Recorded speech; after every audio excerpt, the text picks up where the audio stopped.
wow, so that it cools down the temperature. But that was an embarrassment for them, you know. So the last Thursday ile andani tulikuwa tumesema we camp at Uhuru Park. So these guys, they have their spies, even these spaces, you know, even right now they're listening, you know, and that's why this is the main thing that they were caught unaware, because they come to to Twitter and take that information to their boss. So walifikiri tutaenda JKA, then we went to CBD. So they rely on social media. They don't have grassroots information, you know. So if we could find some strategy and say we camp at Nairobi, you know, less people travel. Look, the people who can, that is. It's not a must all of us go to Nairobi. But those who can, you can host 2, 3 people at your house. It doesn't have 82 kuje, you're the same day, and then we do the demonstration. We can plan, if the demonstration is next week on Tuesday, people can start traveling now. Host 2 or 3 friends at Nairobi. Then when we say like we are going on Tuesday for Mandamano, we are more than the number that came on that day that we occupied the parliament. You know, so this will give that strong, overwhelming, will overwhelm. I mean, the police and the government. The other thing is, how do we deal with the goons? That's another problem. How do we deal with the goons? Because these goons are the ones which government they're using, and because it's not expensive for the government to use to use the goons, you know. I mean, it's expensive for the government to use police and you know, the tear gas and all that, but it is less expensive for the government to use goons, because they pay 530, they'll pay 1,000, you know, they'll come with rungus and all that. So because remember,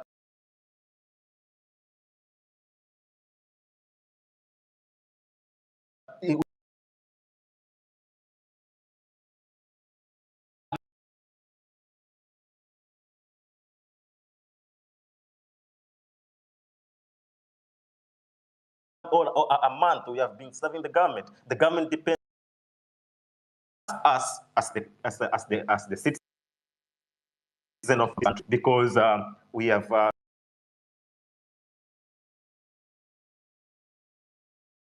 stole our economy, but at the same time,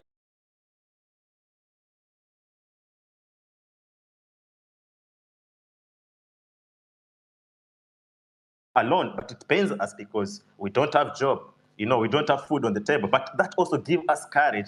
Let's push hard. The last thing is, let's continue with the fundraising. I think we did a very good job with fundraising during time with the Hanifa, you know, because during that, what I liked about the time we occupied the parliament is it's because we had strategized very well, because we had medical guys on the ground. We had people who were not there on the ground, maybe from outside the country, they're donating. And this gave the government and Ruto sleepless night, because we have our own money, you know, that will cater us. Because when you're going to war, you expect death or win. It's simple. It's yes or no. It's just like kati ya dem, utajua good job, you know, if she'll like to continue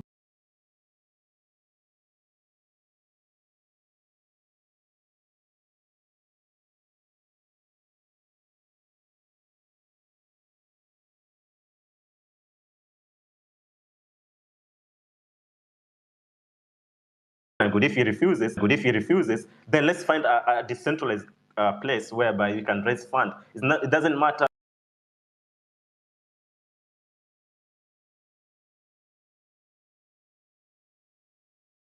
and do transaction without the other one, you know. So we can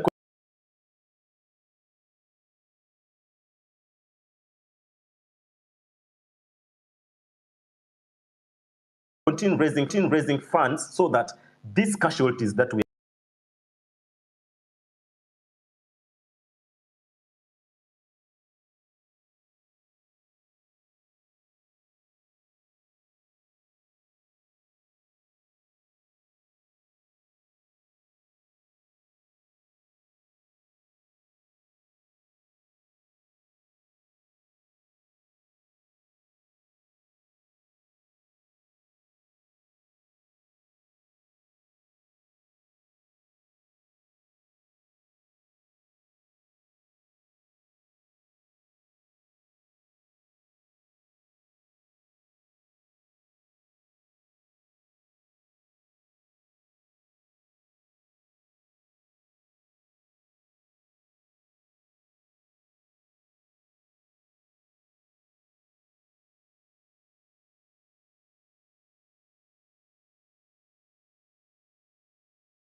like corruption, like bad governance, like starting to discuss all challenges that we have seen. Up to that point, can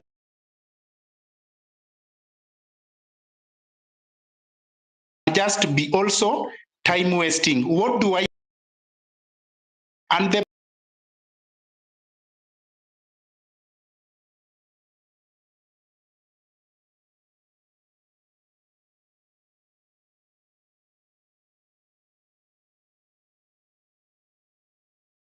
reason for everything. And even on diseases, when you want to treat any disease, you don't go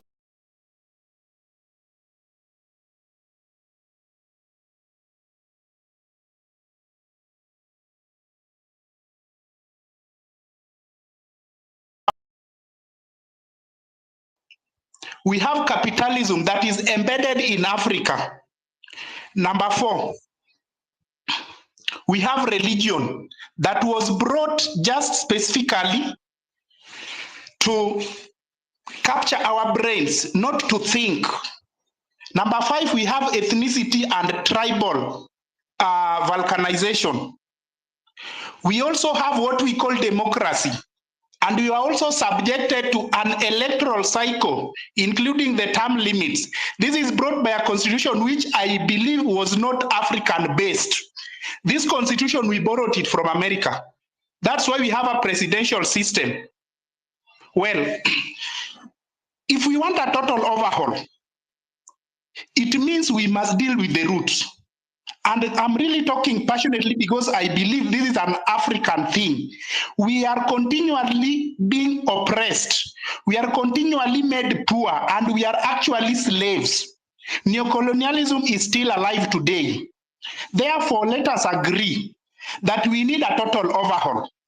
After that agreement, let us stop discussing all these other issues, which are just the fruits that are a result of the bad root, of the roots of this generally.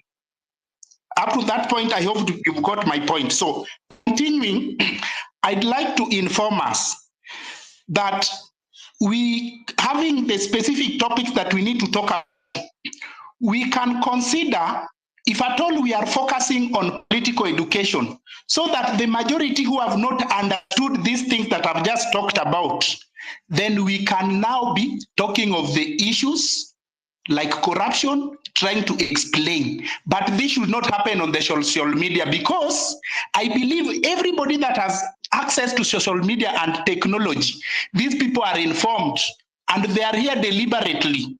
Then how can we be able to go to the grassroots, kule mashinani, so that we start telling people, we enhance the rage in them, the vent in them, tuambie vitu zitawakashirisha na watosheke na hawa watu na wakasirikie.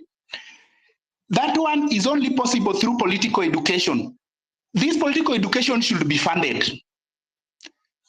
Going by how Duque left, it means we really need to have a fundraiser and we need to have a kitty to fund this thing. Number 2, having agreed that we are alone, the political class have been playing into the same system, the same monkeys changing the different forests. Remember Joho passionately saying that Ruto is the most corrupt person. Whenever he's elected, now he's okay. Normally, anything that serves your interest determine how you behave. I can tell you that any one of you right now, even Kimuzi, if you are just called and you are told, by the way, the remaining one cabinet secretary preserved for you, and it is confirmed, honestly, the way you will behave will change. It's the nature of human being. Let us not necessarily judge people so harsh. Also, we must not expect perfection from people, from everybody. The nature of human being is like that. But us having agreed that we are speaking one voice, let us agree. Do we want Ruto out now? Do we want to go by the constitution? Or do we want to wait until 2027? after agreeing that the only strategy of getting Ruto out of office before 2027 is by mass protest, hakuna kurudi kwa nyumba, tumejaa. I fear that possibly Kenyans have not reached a situation whereby all of them or the largest number can get out on streets. Suggesting that for us to get the largest number on streets, we need to get people from other towns coming to Nairobi. I think that may necessarily not be the right one, because it doesn't mean that we don't have a large population in Nairobi. These people can get out and occupy the streets and it can be a success. Then why is it that they are not out? Because they have not got the information. Haijawafikia vizuri. Haijawafikia na hawajakasirika vizuri. Mimi actually, when Ruto was sworn in and I did not really want him to be the president, mimi nilifurahi kwa sababu ndio atachuna watu kabisa, watu wakasirike. So we need to choose. Tunataka kukasirika saa hii ama baadaye. Ikiwa tunataka kukasirika saa hii, then tuachane na mambo ya Ruto must go now.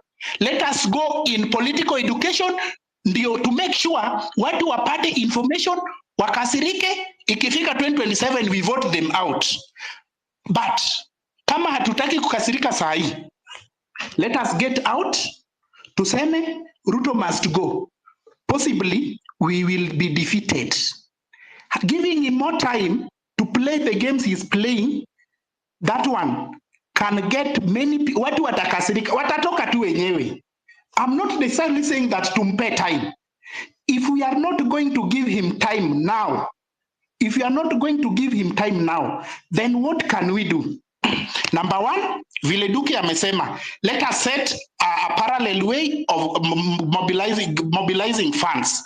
Let us give our best into this thing. Let us have one space, either on days like Saturday or on days like Monday, Wednesday, and Sunday.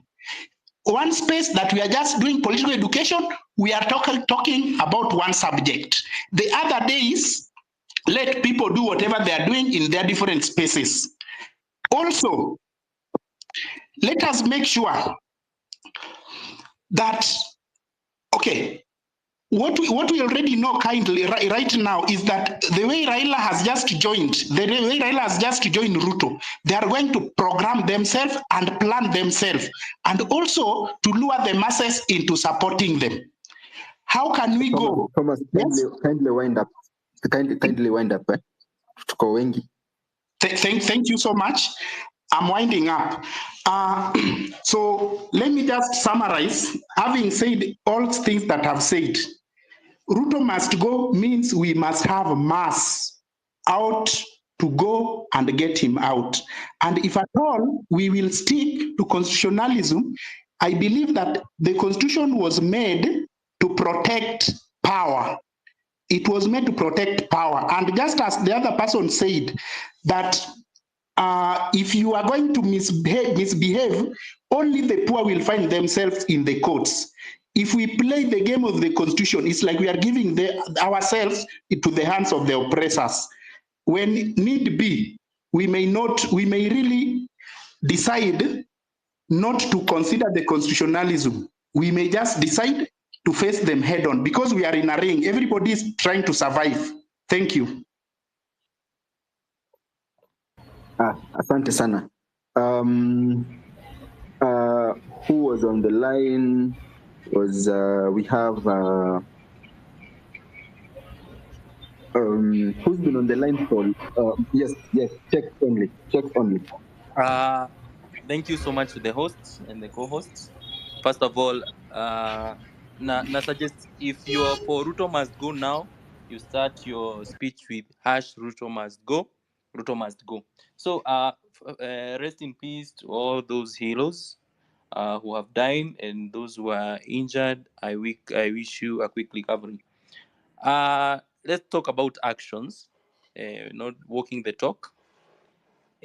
First of all, most of us, we are still members of UDA. We are still members of Azimio Party. We cannot be in this while we are still members. We are giving them still numbers. So it's about ni time ya to do the registration from UDA and Azimio en masse, so that we can be able to convey our dissatisfaction with the current rogue political regime. And one of the ways we can be able to, we can maybe do a Twitter space, specifically or purposely dedicated to the registering from those parties. I am aware we can do it online. Others, there's some, is it called USSD codes? That is one way of telling these people that we are tired of you guys. But if we are still in those parties, we are not acting. My next point, most of these politicians are using our religious spaces. I believe most, especially our Christian, I'm sorry to say this, most of our Christian religious leaders are giving platforms to the corrupt politicians. And I think part of our actions is to include boycotting these the specific churches that are hosting the corrupt log criminals into our holy spaces. We also need to officially or formally write to the NCCK, the National Council of Churches of Kenya, and other religious bodies, so that we can raise or express our concern and request a clear stance on the issues that the politicians using the platforms to influence the population and giving giving handouts so that they can influence the population ili tukae kwa poverty, because most of our parents are still languishing in poverty. The next thing, I know, before I finish, I believe that the religious spaces, zinafaa, they are supposed to be sanctuaries for morality and justice. Hazifai kuwa platform za kuendorse individuals that are killing innocent protesters and stealing right and left. That is, those are my two strategies. And the next thing I would also propose is that we should ensure that the more than the 52 people killed during the protests, and I find it funny that we are talking about 52 people. Well, there are reports that more than 42 people were killed and dumped at Kware. So, what is the true number of those people killed? Why are we talking about 55 while still other people are still missing? Why don't we talk about 55 plus 42 people? That's totals to about 100. Why are we giving numbers that are not real? Why is our traditional media giving numbers that are not true? We all know that Kware was a cover, but in the real sense, we have, and I can see Alan Namu here. I'm asking, because I'm also a creative, I'm asking those independent media to investigate what actually happened at Kware, so that we can know the accurate number of those killed. So the people, we need to get them justice at the International Criminal Court. And one way of making sure that they get justice at the ICC is to ensure that we document and collect evidence that can be able to prosecute those criminals. We also need to keep all the medical reports. I'm aware some people, that is why the government and those askaris that we are going to the mortuaries were indicating accident died mtu alikufa kwa accident, mtu mwingine sijui alipigwa na mob, because they are hiding the evidence. So we need to have all those medical reports with us. I am aware we have even some platforms. We need to have every video that was taken, all the medical reports, and photographic and video evidence, and our media, John, I can see John Alanamu, they have so very good coverage of the events. We can get all that evidence so that we can make sure that all those involved, from the executive to the police, they pay for the inhumane acts. Another thing, we should also include the human rights and international lawyers, so that they can guide us, because they have the experience, and they can guide us to make sure, because we are aware our courts will never prosecute these criminals. So we need to find international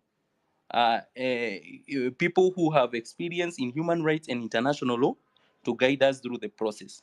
And also, I would also want us to engage international media, because our media stations have been, maybe, I'm putting it in quotes, compromised. Yesterday, they were not showing us the events, so I don't know what is happening. And they need also to come out clear why they were not doing whatever they are supposed to do, because they are supposed to give us, they are supposed to give us coverage for whatever is happening. So we need to engage international media like CNN. Lali is doing a good job. So that we can have the continuous advocacy. Another thing, Wind up, checks. Wind up. okay, my last point is I believe that most people here have a religion, some don't. But one of the things to address the corrupt and inhumane regime spiritually, I believe we can designate specific days for community voluntary fasting, so that because I believe that that the most merciful can guide us and protect us in this revolution. In conclusion, let's drain the swamp with actions, and thank you so much for everyone who is actively in the revolution. Asante sana. Asante sana. Kindly, guys, just to make a point, my co-host Ali drop. We are working to bring her back, and then Kimuzi, I think he's engaged, so I can't reach him. So I'm struggling to get the request. So many people on the DM, hata naona kwa TL watu wameanza kusema we are not adding everyone. The kuna issue na space. I don't know, someone was reporting it. So there's an issue. The requests people are claiming to be coming azifiki huku. I have only 4 requests at the moment, and I'm trying to add them. So kindly be patient as we are working on it. I'll go with the manga. You've been here for long. I think we'll come on here. What do you want to say? Then we'll go after the manga. Ameshatoka. We'll go to PC, then the real Joe.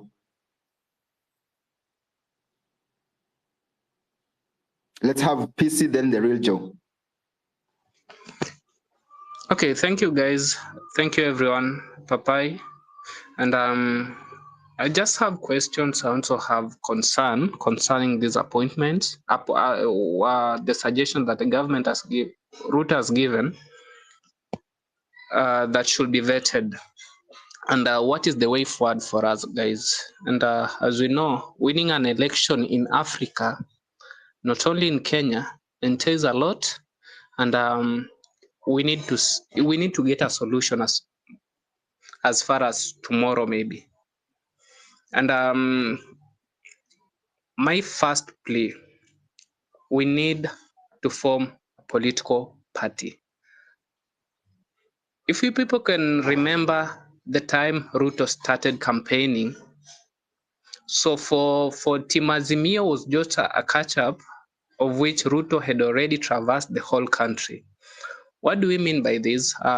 In the event that happened in Nairobi, we had Okiya Mtata, who we saw like is not an angel, but is a guy we see like he can lead us, he can give us that service that we need.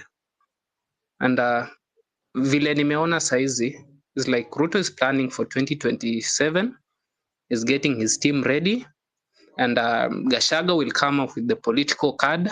I know for sure. This will haunt us if we don't start early. The question that we normally get on the ground, I normally get on the ground is, what next for us? And who is there for us? It's like, as far as we are leaderless, but we need to have a solution. And so who are we proposing? So people can start seeing, getting to know that person in every bit. One thing is, if it's Okiya Omtatah we can front as a president, let's start it early as possible. And number two, I see people saying like we should contribute or bring up something kitty. I will support it, and at the same time, I'll not support it.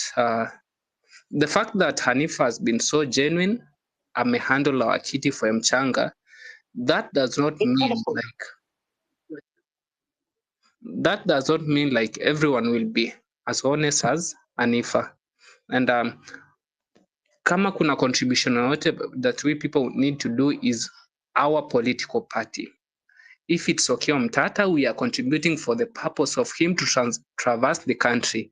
As far as I know, Okiya Omtatah is 100% known on Twitter.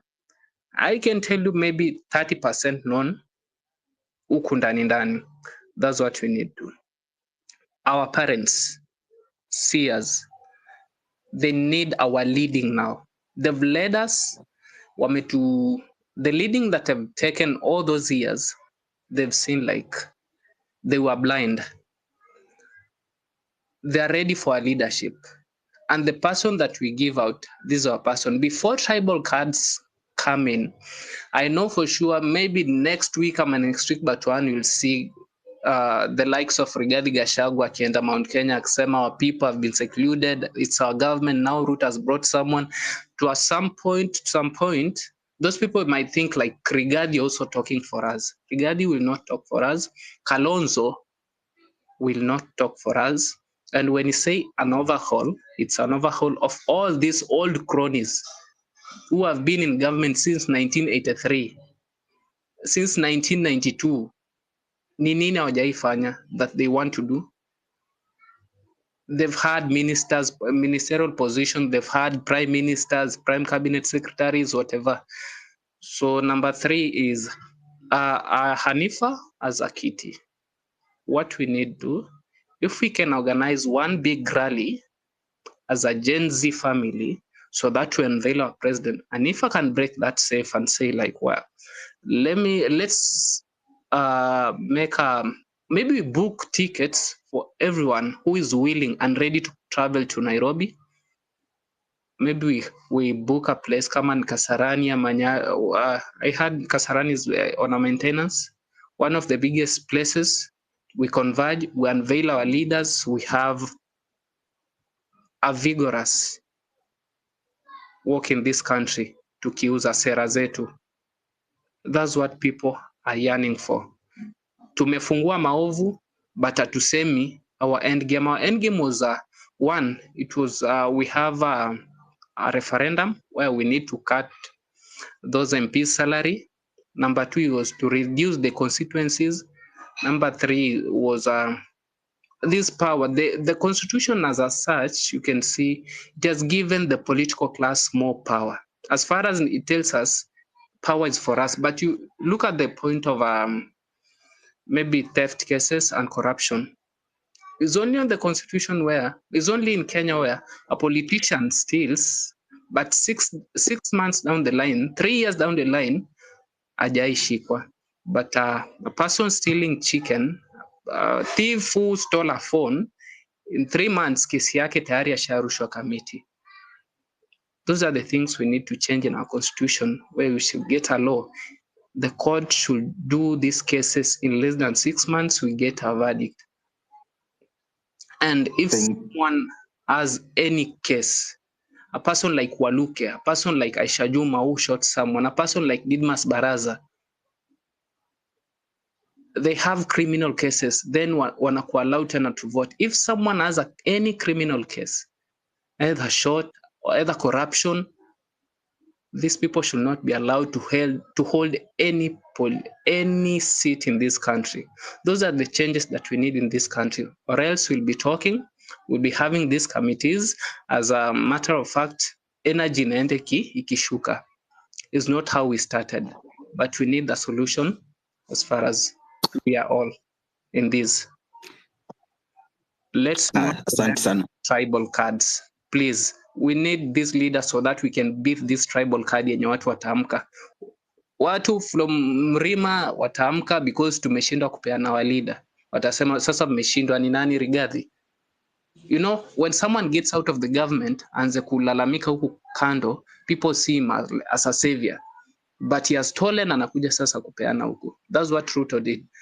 Let's get our leader. Let's form our tribal, our political party to drive this agenda. Thank you. Okay. Asante sana. Asante sana PC. Who was speaking? The Joe was next, but I'm a drop. Let's go to Jaire. Then we shall give Dr. Bosire to represent the females. I'm really trying my best here to add. I'm not seeing the ladies asking for the mic. Kindly, ladies, ask for the mic so that we get your views as well. Jaire? Panini? Hello. Let me know Yes. kama nasikika. Yes, tunakusikia vizuri. Okay. First and foremost, I'd like to begin by passing my condolences and my respect to everyone who has lost someone or who has been hurt in this movement. Second of all, there's something we need to acknowledge, and it's that we're in a revolution. And a revolution is a time of revelation. So as much as things are revealing themselves in all these ways, and certain individuals are not who we thought they were, and leaders are actually politicians and not who we thought they were. It is what it is. Let us accept it and remember that a revolution is a time of revelation. Now we know who they are, and we can treat them as such, and we can proceed as such. Many opportunities have come through with this truth, and many realities as well. I think to my second point, it is that a lot of old tactics are being employed to divide us on tribal lines and political ideologies and all types of other nonsense. However, please let us remind each other the truth that we know as the people of the day. There are only two tribes in this world: the rich and the poor, those who can and those who cannot. A large point has been made throughout these conversations of decentralization, and a lot of times we're talking about technology, and that's great.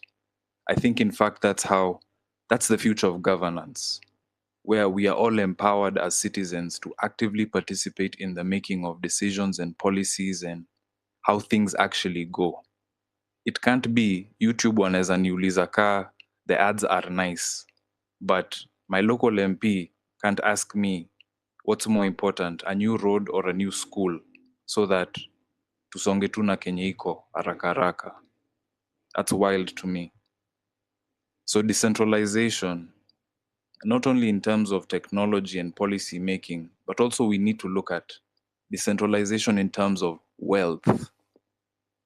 So many of us are contributing to this economy.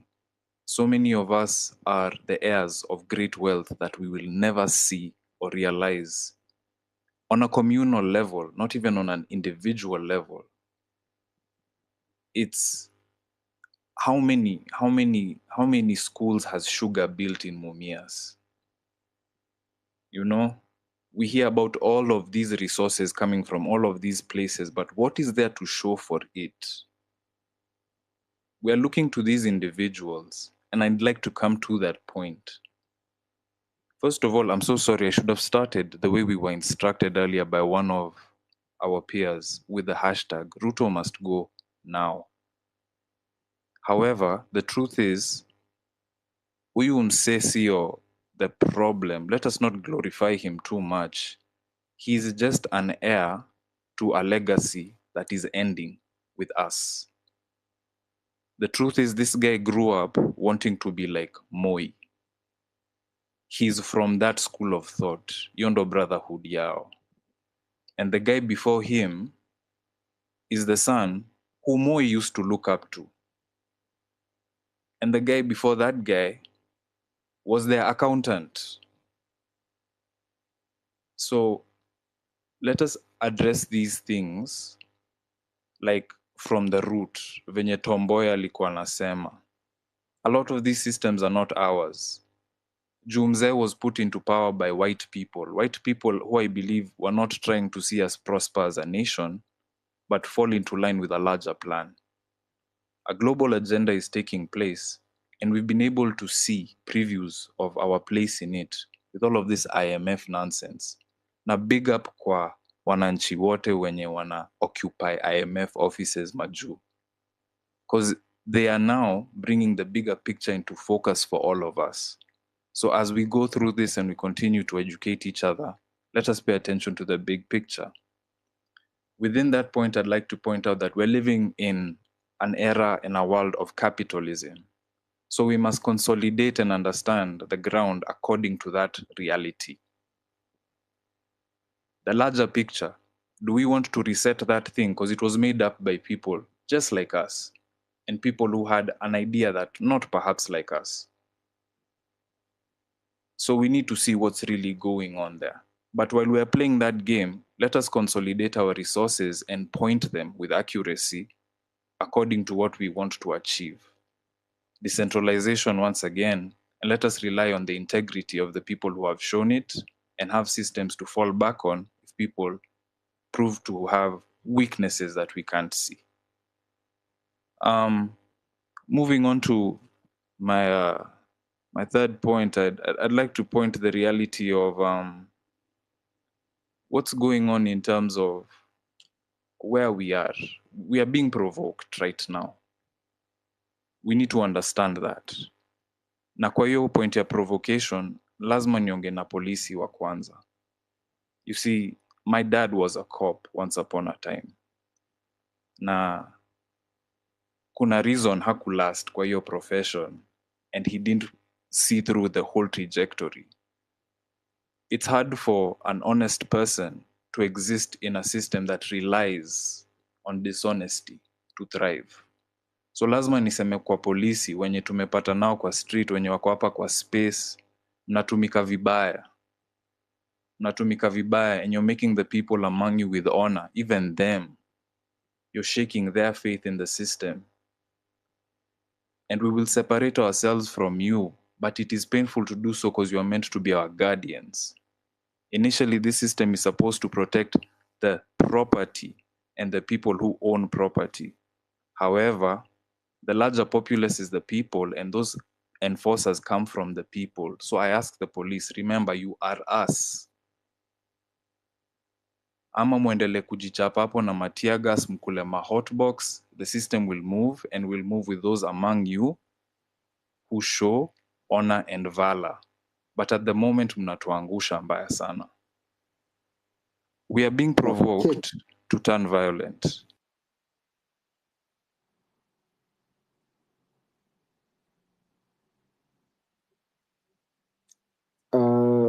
Umemaliza? I can't hear you. Okay. I think I'm a drop. Can you hear me? Hello. Yes, Atmak. Yes. Let's have Bosire speak. I had already put on the line. I took one ladies, but I think now we have one, Stacy, who will speak. We'll have Bosire, Dr. Bosire, then Davis N, and then Stacy speak, and then Maxwell in that order. Well, I'm adding other. Thank you, Davis. I'm sorry I dropped as a co-host. I think the internet or something. But I needed to, first and foremost, let me clarify a few things. One of the chiefs said, he said that our constitution is not sufficient in as far as holding people to accountability is concerned. That is not true. Our constitution is actually extremely sufficient to hold right from the president all the way to the judicial officers. And that's why our constitutionalism is built on separation of power. We have the executive, we have the legislator, and you have the judiciary. And the reason why we have these three arms of government is that they are all independent bodies. One of the reasons why today we are all very angry at Raila's people is because they had literally blurred that line between the executive and the legislator, right? Is that the opposition has actually been defined in the Constitution and the Political Parties Act and their role. And so confluencing an opposition and giving some members of the opposition to join the government is saying that the function of the legislature to hold the executive, because each holds each other accountable, is actually that has been killed. It's null and void. Then he also spoke about what does it look like in terms of the structure that exists to hold these people accountable. Again, when you look at the different statutes that exist, you know, if you're looking at the Political Parties Act, if you're looking at the IEBC Act, you know, Independent Electoral. Oh my God, why am I swallowing my words? The Electoral Acts. If you're looking at, like, basically, basically, we have statutes in the country that are supposed to guide how people conduct themselves. So if somebody, for example, when you look at the issues around integrity, if somebody has a criminal case ongoing, if somebody has a civil case which touches on fraud, that person is not supposed to hold any office right now. That person is not supposed to even be appointed. So what I foresee in what Ruto has done, he knows we are going to raise these questions. He knows we are going to bring out the dirt on ODM. So either the strategy is either deflecting for us to make noise only on Azimio, which is not going to work because all of them in one group, mongrels, you know, all of them are cut from the same cloth. Until now, we see independence of thought and actions from politicians. I'm really surprised that Orengo has come out and has literally said, no, this is not what I signed up for, right? It's not like Orengo is clean. Already there are a lot of, we have a qualified audit report from Siaya County, you know, questioning about misappropriation and abuse of office, right? And so this does not sanctify him or clean him, but it just says that, literally speaking, if you're going to move forward in this country with leaders of integrity, then people must choose side. What Raila's legacy right now, until he rests with the ancestors, is that he is the one leader who chose to literally weaken our constitution. And the weakening is actually perceived because of this acceptance of these appointments. You know, the other day Mbadi was in parliament saying the skunks that you have nominated to cabinet, he's now a skunk. I've seen old men, and I'm very particular about this, old religious men putting hands on him, praying for him. I'm like, guys, mumerogwa na nani? Nani aliwaroga mfike hapa? You know, and they will always weaponize religion, by the way. They will always weaponize religion to be able to try and, you know, whitewash themselves, to be able to look very clean and to see that they're guided by religion. And that's why one of the things the Gen Z, the millennials, and this movement, I call it the accountability movement, has to specifically state that Kenya is a secular state that respects, acknowledges, and upholds the freedom of religion as a constitutional freedom.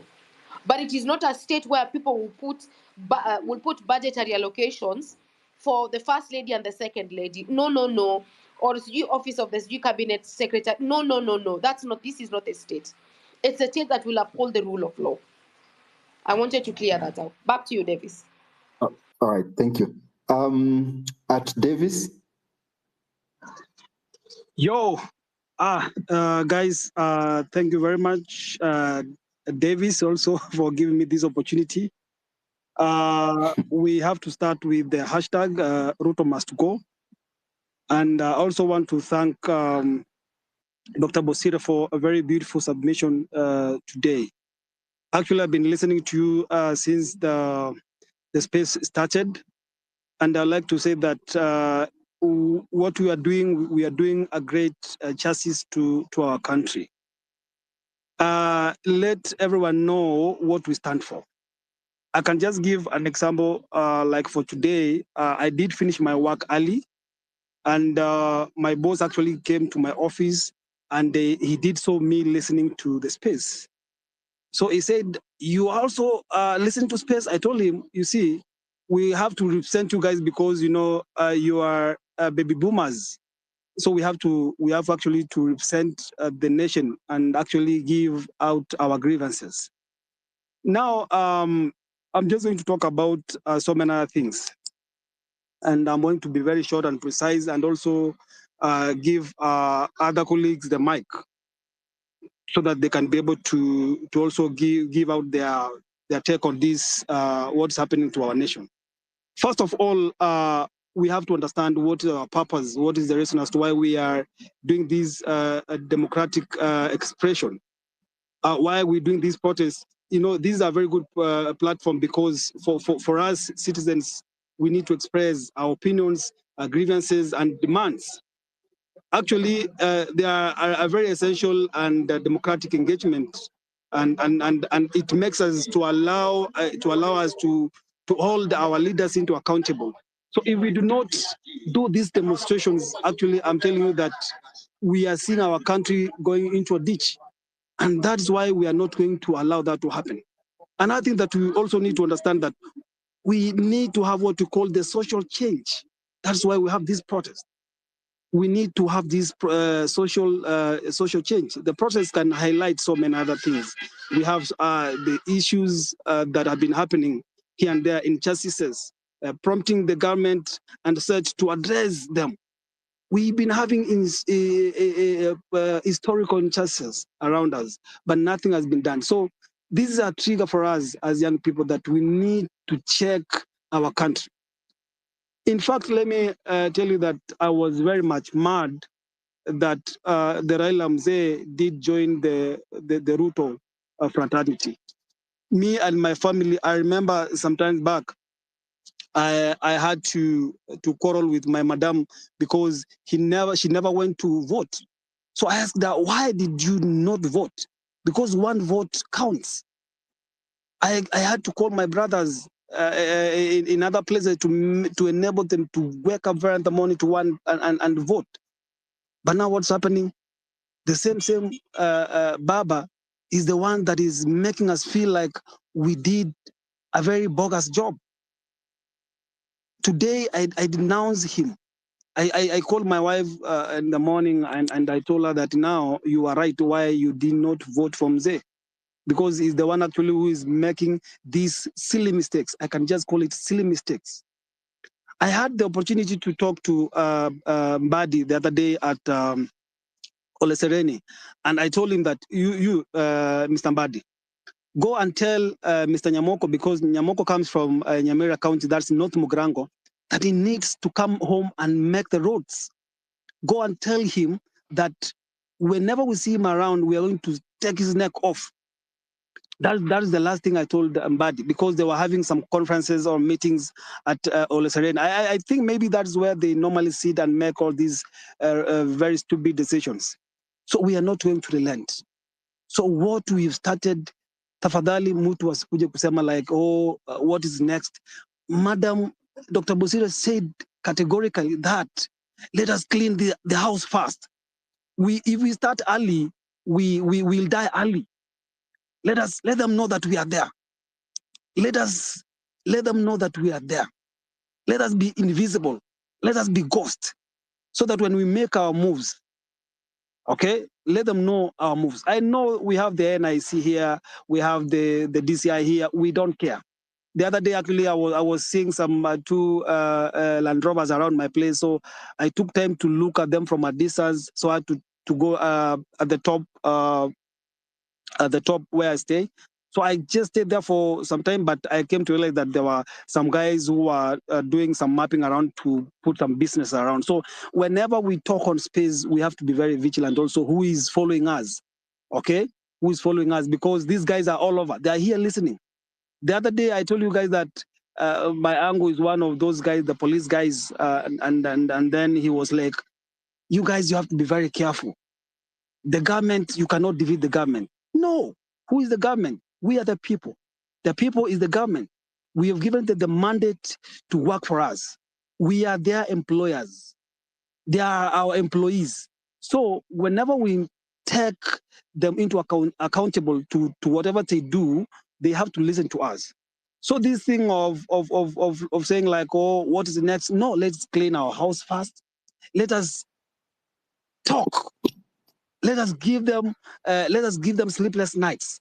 At the end of it all, when we it reach a time where now we'll start maybe think of political affiliation. I mean, starting our own political party, but not yet.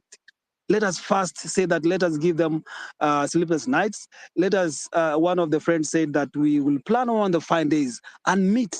We can organize. And there was this guy who was said that there's these hackers, the international, the anonymous. Who can reach out to Anonymous, and maybe we can even shut out the media houses. We can even hack the media houses, and that day, for example, today we could have talked to the Anonymous to shut the media so that whenever the president talks, nobody hears it. So let us use all the platforms.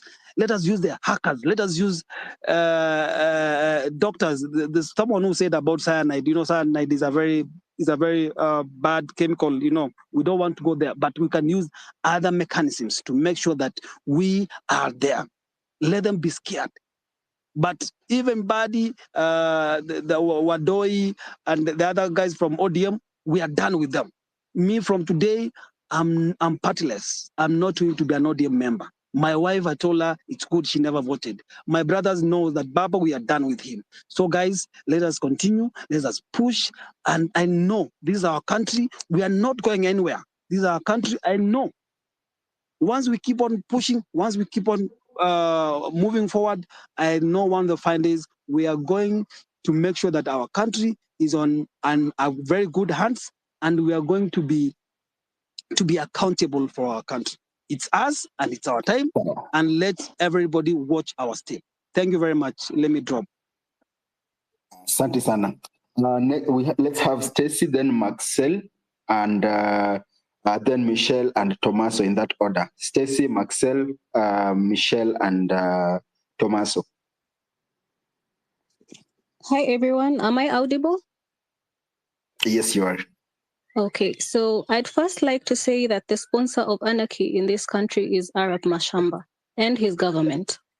If he's not completely deluded and insane, then that would mean that he's bloodthirsty and hungry for power and is willing to maintain it no matter the cost.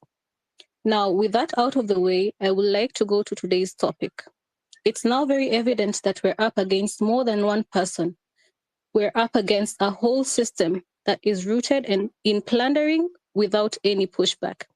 We as a nation, through our leniency up until now, have fueled this fire, and it's time to put it out once and for all.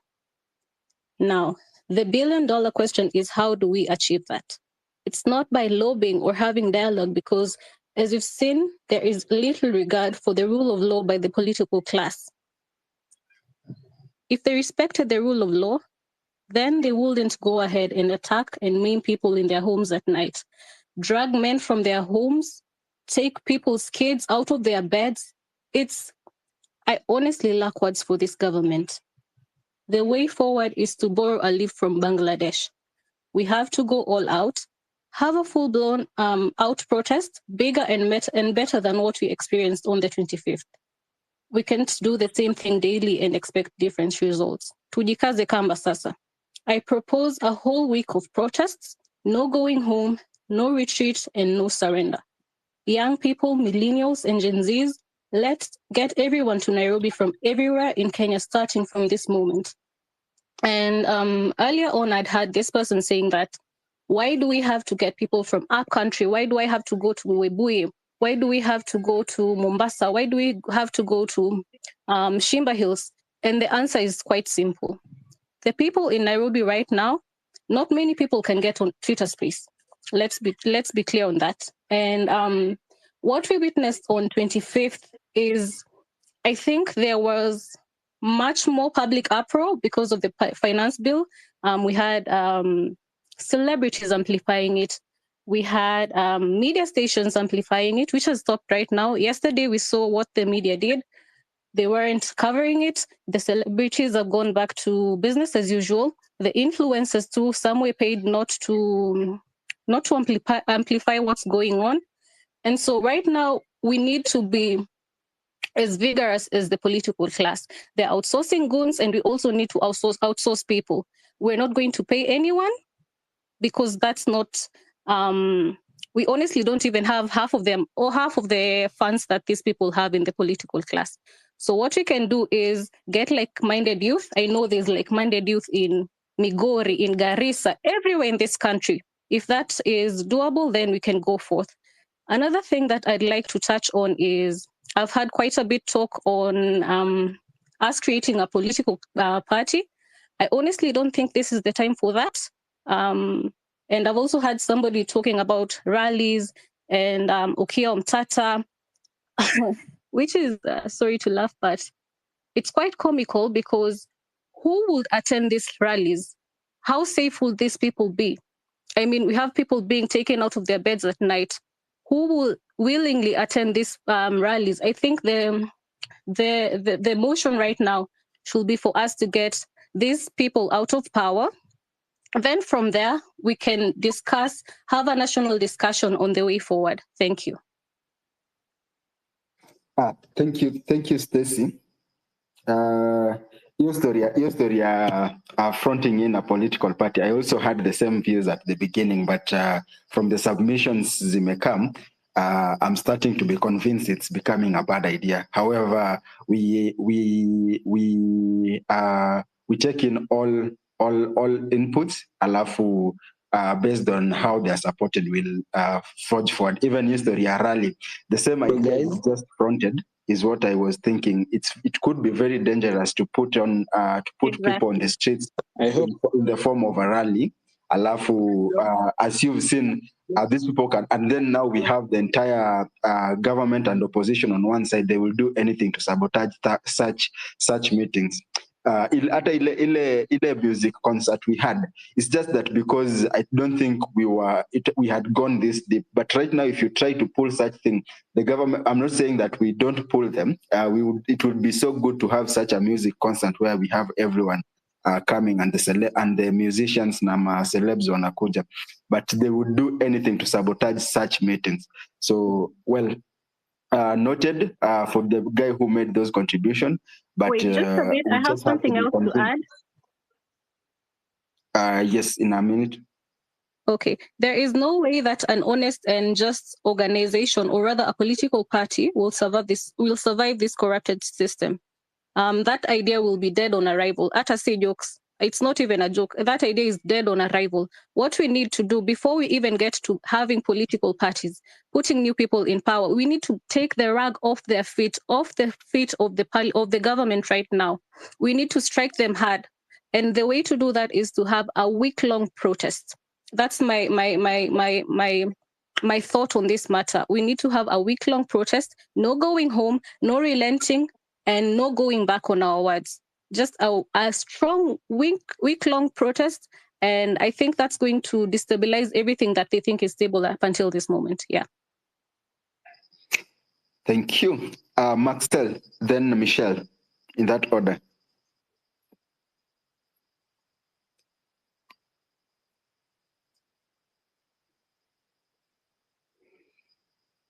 Maxel, your hand was up. Kindly unmute. Going once. Okay. Michelle. Hi, can everyone hear me? Yes, we can, loud and clear.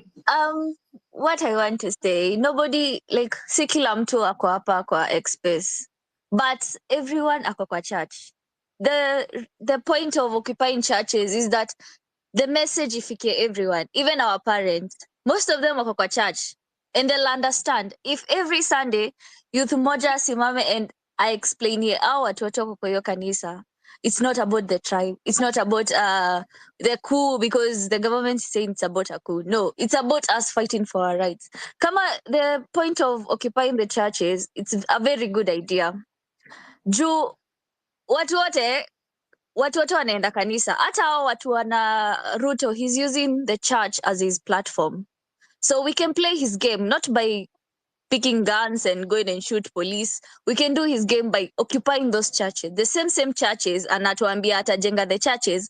Go to the churches, tell your parents, tell your friends, tell the pastors, let's make Nairobi unbearable for him and every part of the country, because kama ana platform ya kuenda kusema kwa kanisa, tunamnyima hiyo platform, tunamnyima hiyo celebrity, because every kanisa atakuwa anaenda, people will know the shit he's trying to pull already. Most of the churches wameona, so itakuwa very hard to do what he's doing right now. My second point is we cannot amplify on political party. Huwezi create political party sahi manze, it's hard. How? Watu already they won't nafikiria political party, watu wanauliwa. You cannot juggle with blood. Tutakuwa different na akina Raila tukiendelea na political party. We'll be just like them. We'll be going the same direction. That's what I had to say. Thank you. Thank you very much. Who was next? Maxil, are you on? I'll drop you if you. Let's have Kevin. Do you hear me? Yes, we are hearing you. Okay, my take. Kwanza wacha niseme condolences kwa wale wote wenye walikuwa wamedai kwa protest zetu. Na hii cabinet imechaguliwa leo. This guy is a joker. My issue is mimi naona hizi protests zikiwa zilikuwa zina work. Kwa sababu the way we started na watu wakafika hadi parliament, ilifanya mpaka the president akusign hiyo finance bill into law. Akakuja akadismiss almost all of his cabinet. So alikuwa anatumia ile delaying tactics aone what is our next move. So during that time the political class, because ilikuwa shaken, they came together, wakaona they protect their own interests. That's why now there is no party, there is no one party, there is no ODM ama UDA, wako pamoja, wame-align their goals so that they can protect their selfish interests. These are narcissists. What we need to do, because the protest has been working. Na unaona hata venye tulikuwa alianza kutumia divisive tactics, unaona wengine wanasema tusiende maandamano nini, wale wenye tulikuwa tumeanza nao. So hapo ndio alichukua advantage.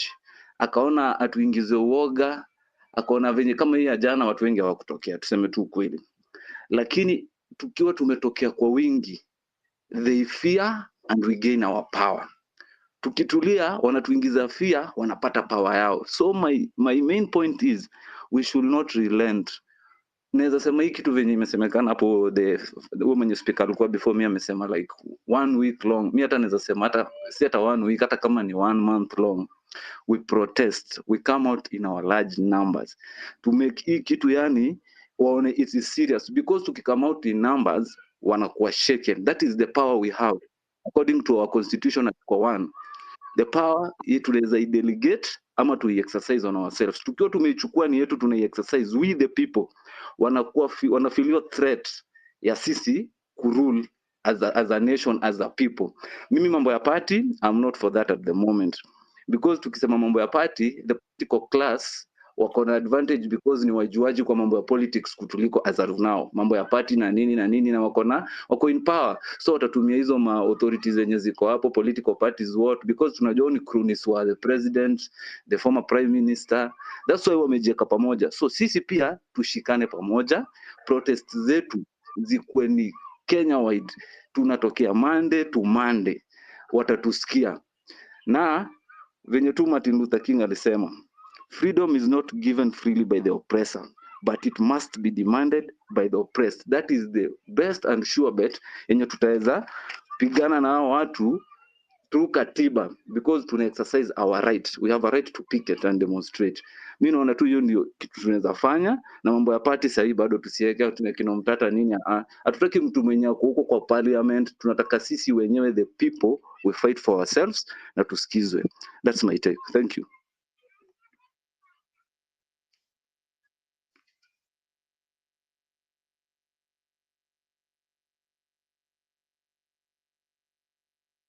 Lifeline, before you go, again, Kimuzi alieka space and then I think he got engaged, or either simu yake imehang or ako engaged. So I'm struggling. The co-host was Dr. Bosire.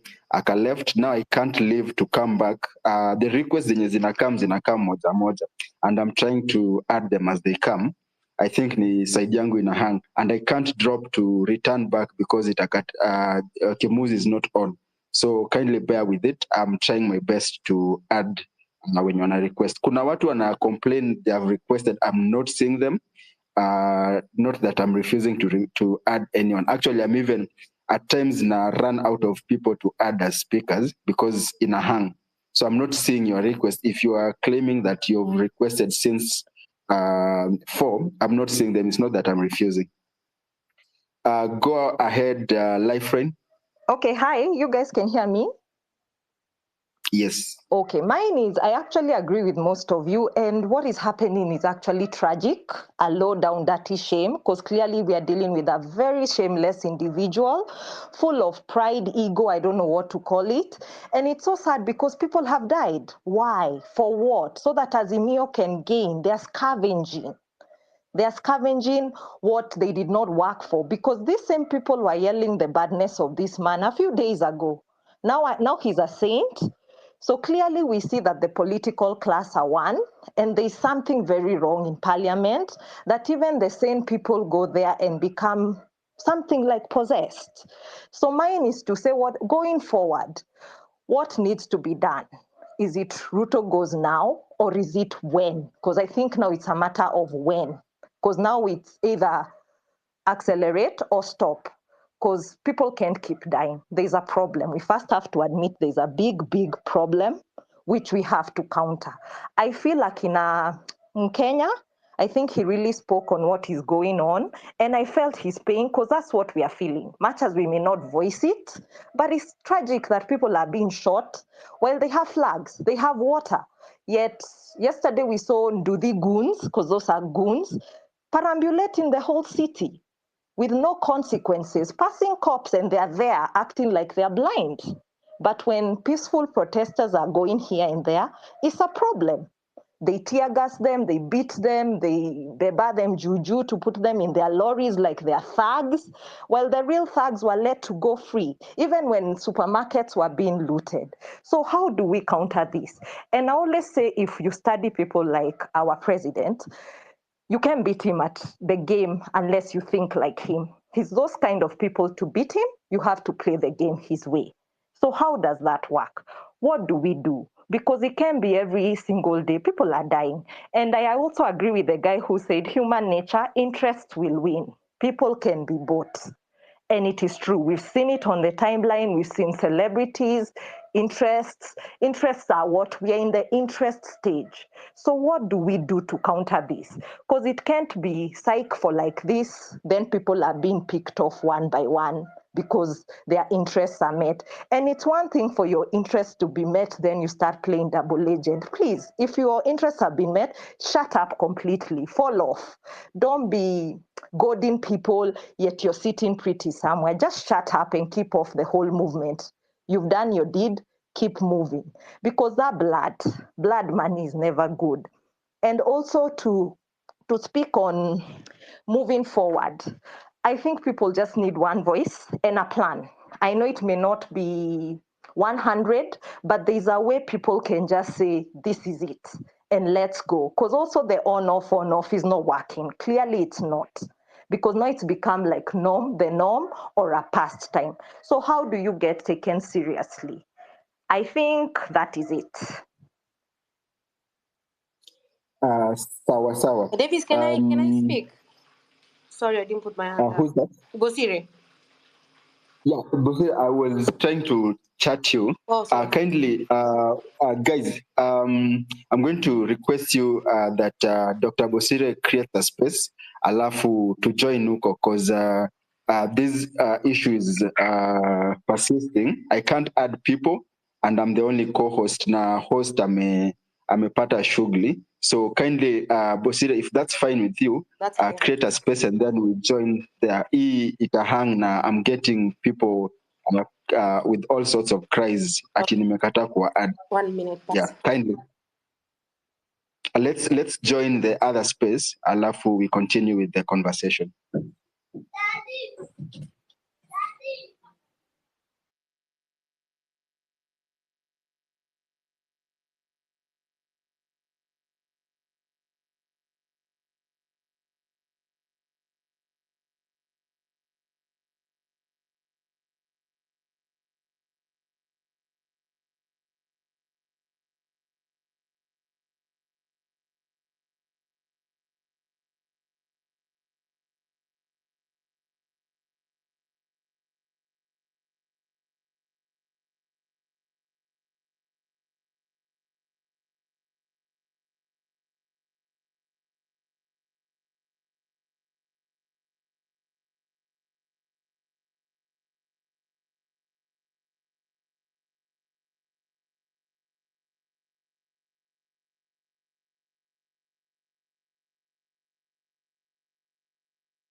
Hello.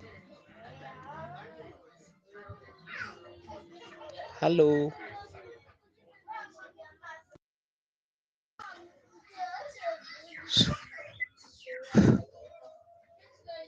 Hello.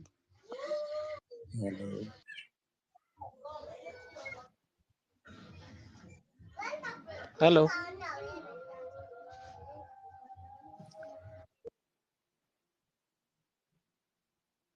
Hello.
Hello. Hello. I think everybody's quiet. They were creating a group. I don't know. So we are waiting for direction from Kimuzi. Or somebody else. Okay.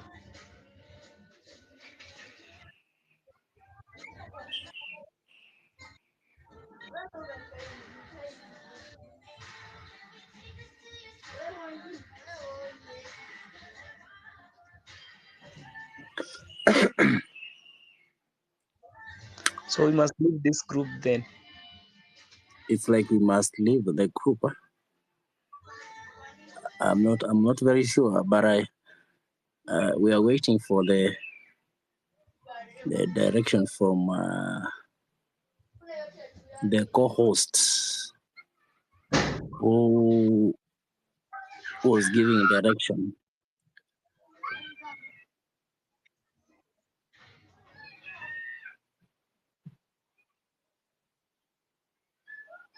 I don't know whether is it a crime if we can be talking while they are preparing the other group, or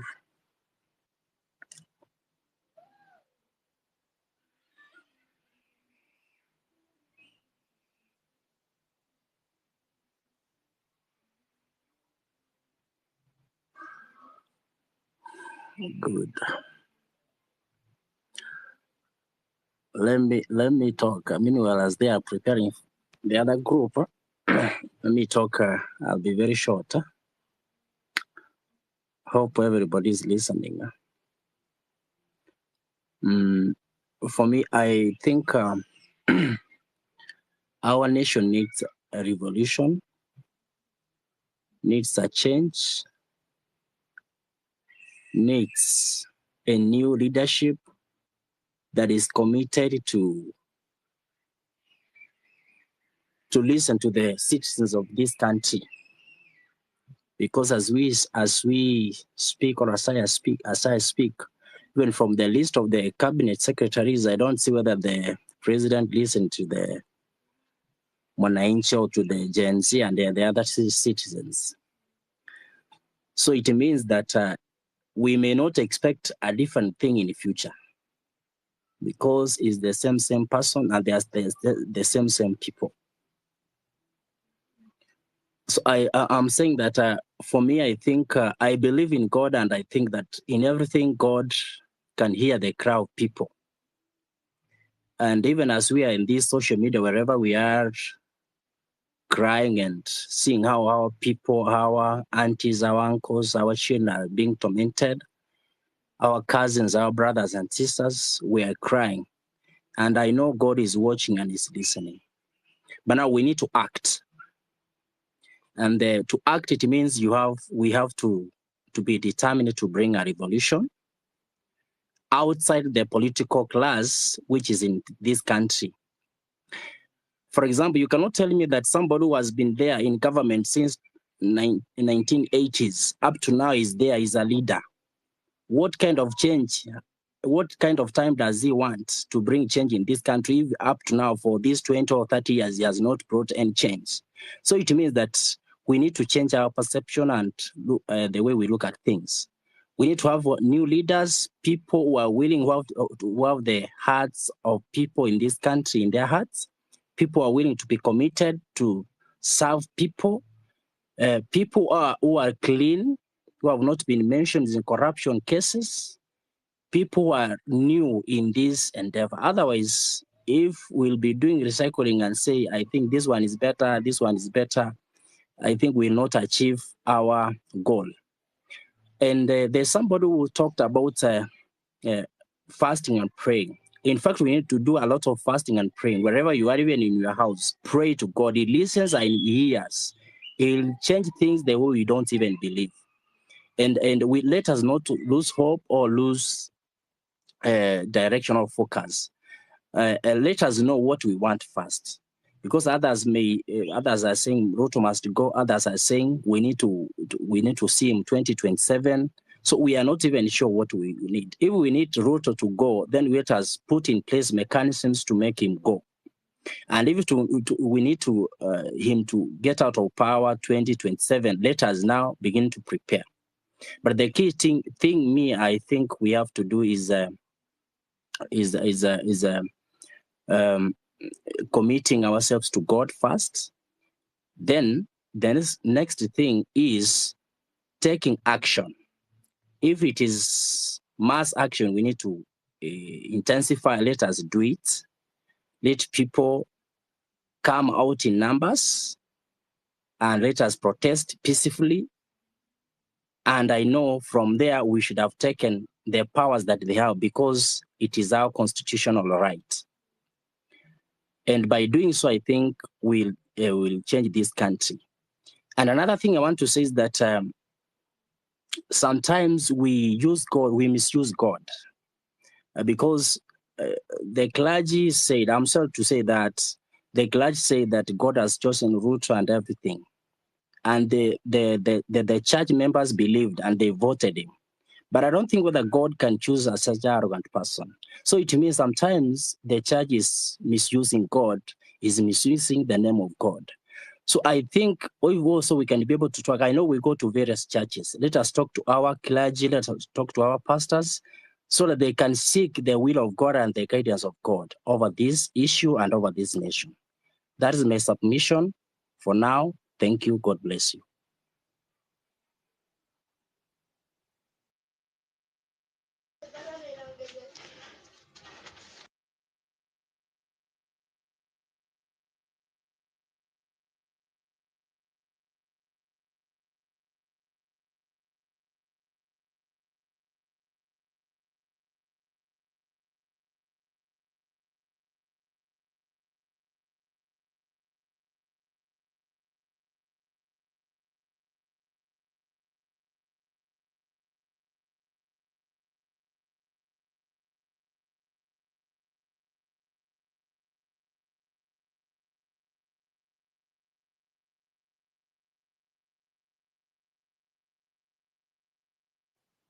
Grace Ronat, what can you say?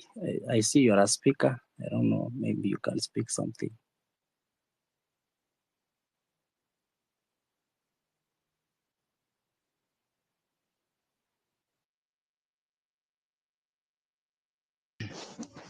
Yes, I'm a speaker, and I've been told the protests from the parliament one to this current one.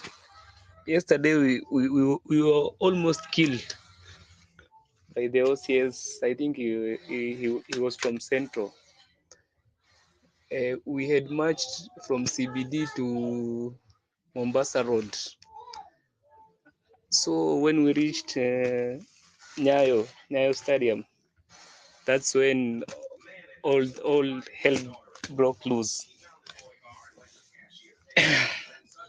And sadly, people are arrested, and I haven't heard anyone talking about that.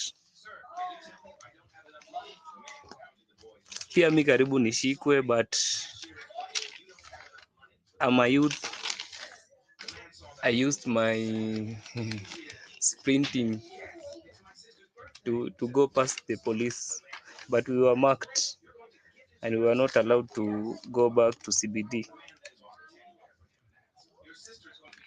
Also, I want to talk about the occupying churches. That's a very good idea, because I'm from the ghetto and they use from here. Yesterday, those goons were paid. A friend of mine was paid also to go and cause mayhem. I came home and found out that Kamuliza, why? He said it is because of money. They can't refuse money. Kamuliza, you are being paid 2,000 uende upoteze pikipiki because ati haupati do, economy imekuwa mbaya. Kaniambia like some things you can't comprehend.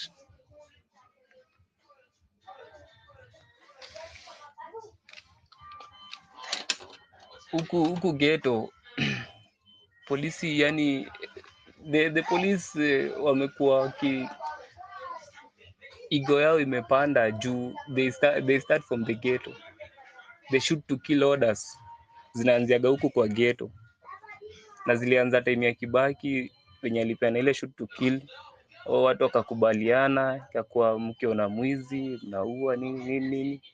Hizi vitu tu ndogo ndogo zikafanya polisi wamepembe. So now they are used to killing every day. Wao hawajali juu washazoea. They are the killer cops. Mahali ilikuwa inafaa ifuate sheria, watu wapelekwe koti wa nini, mtu anakuja na anapeana bonoko. Ndio maana mambo na bonoko ilianza. Si ati hizi vitu zimeanzia ati zimeanza saa hizi. Kila Caps ni watu wenye wameshazoea. Kamukunji wote. Most of them ni from Kamukunji na huku kwetu. Hakuna mahali pengine makila Caps wako wengi kama si Kamukunji na Shauri Moyo. Na most of them wanaishi kwa export watu, biashara, chang'aa, nini. So mkiwaambia ati sijui ati hawana kitu, watu wako na pesa. Kila siku wakiwa wanapitia wapoe 100 kwa barabara, wapoe 50-50 plus na mshahara yao, plus bado ukishikwa uende utoe 2,000 plus watu wa simu huku.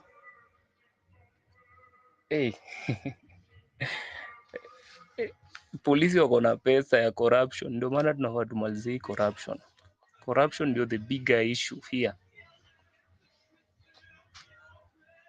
Hii police brutality haiwezi kama corruption imeendelea. Na kumaliza corruption ni lazima tutoe Ruto. Juu yeye hata si Ruto pekee yake, the system ya KANU. Moi alisema KANU itaishi for 100 years. 100 years iko mbali, but si sahi tunafaa to prove wrong. Si tulipata vitu zimechange. Hatuko time ya Moi, tulipata freedom time ya Kibaki, na hiyo freedom ndio tunafaa tuendelee nayo. Ungeniambia mimi nimesikia watu wakisema story ya anarchy. Mimi nimeona watu wakiuliwa, wengine CBD. Nimebeba hata watu wengine nikipeleka kwa hospitali hapo Jamia. For me ningesema tu kama ni kujiprotect, watu wajiprotect. Kama polisi amekuja huku kwa residential areas na wanataka kuwafanya vibaya, wewe jiprotect. Kwanza hiyo ni trespassing. You can use whatever. Huwezi ngoja tu hapo hivyo upigwe risasi na kuna watu. Kwanza majirani wako wanafaa kusaidia. Mtu ako juu anaona mtu mwingine akipigwa risasi, chemsha maji moto umwagia watu. Kwani iko nini? We will all die. Hii story nyingine nafaa kusema ni story ya IBC na kurikola wa MPs. Hii kitu hatujapanga, tujui nani ataanza kurikoliwa, tujui watu wengine huko hata wajui venye inaendelea. So vitu kama hizi, kama mimi sasa niko very informed hapa hivi kiasi, lakini huko mtaani watu wengi hawako informed. Watu huku mtaani ni wasikie kuna maandamano, wajue ni siku ya kwenda kuiba. Sasa hii maandamano imekuwa slow juu mayouth wengi wa ghetto hawatokei. Kwa nini? Juu hao wanataka kwenda tu kuiba. Sasa venye sasa hii tunaanza kudeal na goons. Unaona ile tana penye walikuwa wanaenda wote kwa maandamano hawaendi. Ukiuliza mtu kwa nini anakwambia hakuna form huko. Au sasa hii youth wa ghetto wamekuwa akili ile ya pesa ya haraka. Na nikaa iko kila mahali. Ndio unasikia mtu kama huyu MP huyo Osoro anaambia watu nitawalipa. Ndio unajua sasa mentality ya Kenya ni watu walipwe. Yaani youth wengi wale wa chini wanataka tu pesa ya haraka. Mtu hataki kufanyia kazi hataki kufanyia kazi pesa yake. Na hiyo pesa akipata yote inapelekwa kwa drugs. Kwanza hii story ya drugs ndio tunafaa kwanza tunaishughulikia pia. Zimekuwa menace to the society.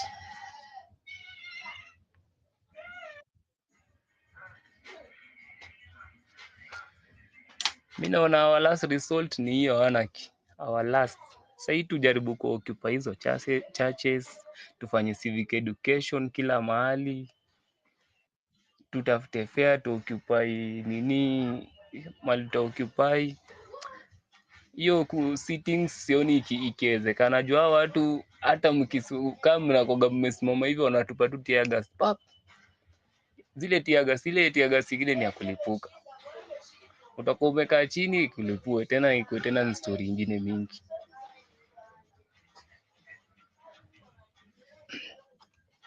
Kama ni kusitini, tunafaa tukiwa watu wengi sana, kama vile ile siku tuliitana Uhuru Park, watu wakuje Uhuru Park, wakitoka wakuje wasitini mahali hivyo, inaweza kuwa, lakini venye tunaanzaga tunakuwa hivi kidogo, inakuwa ni ngumu sana.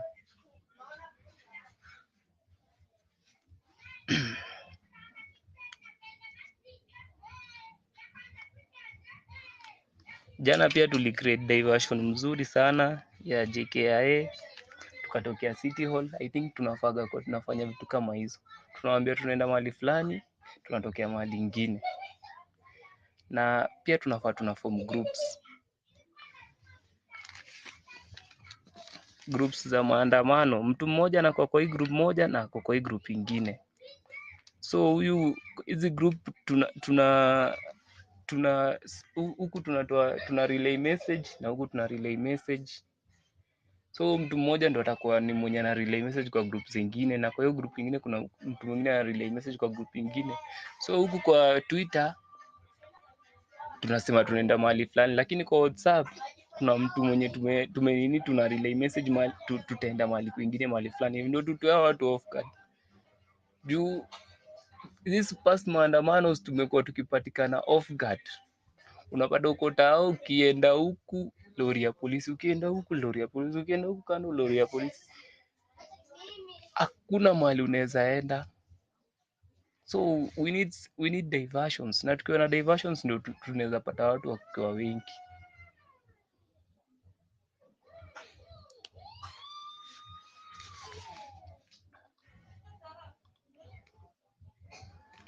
Na historia ya constitution, mimi sioni kama kuna mahali constitution inatumikaga, labda kwa watu wadogo, watu wadogo kama sisi, lakini sijaiona anyone mkubwa amekuwa held accountable.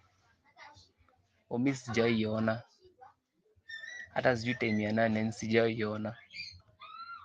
So hii constitution sijui kama ilikuwa ni yetu ama inakoga na wenye wanafaa waifuate. Yote ukienda police station uende wapi ujaribu kusema constitution, hakuna constitution unafuata. Watu wenye wanakubali constitution ni lawyers, juu polisi wanaogopa kotini peke yake. Na pia mliona venye walifanyia lawyers pale Central. So these people hawajali kitu yote. Hii constitution tunafaa mimi naona tunafaa kuna referendum constitution, tuweke constitution yenye mpaka president anaweza kuwa held accountable akikuwa kwa hiyo kiti. Ndo waogope. Unajua sasa hii waogopi. Na polisi pia tunafaa tuimekikwe very independent, na pia mkubwa wa polisi akifanya makosa anakuwa accountable, hata anashikwa. Si ati mambo na kuresign, mtu ana resign ya nini? Ama sijui kutransfer, unapata umetransfer yote, umetoka huku umepeleka huko wengine. Hiyo ni bullshit pana. Huku polisi unapata polisi wamemea kichwa sana. Mpaka kuna mwingine huku kwetu area kwetu amepiga mtu mpaka amemuua, na ni nyumba 10. Imagine sasa mtu kaa ordinary kama mimi mwenye si nyumba 10 wanaweza nifanyia nini?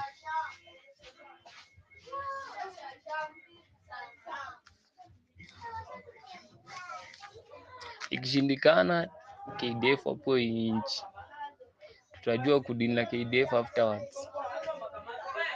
Cause sasa hii leadership mali imeenda, tunaenda into a ditch. Hatuoni our now and our future pia, it's bleak.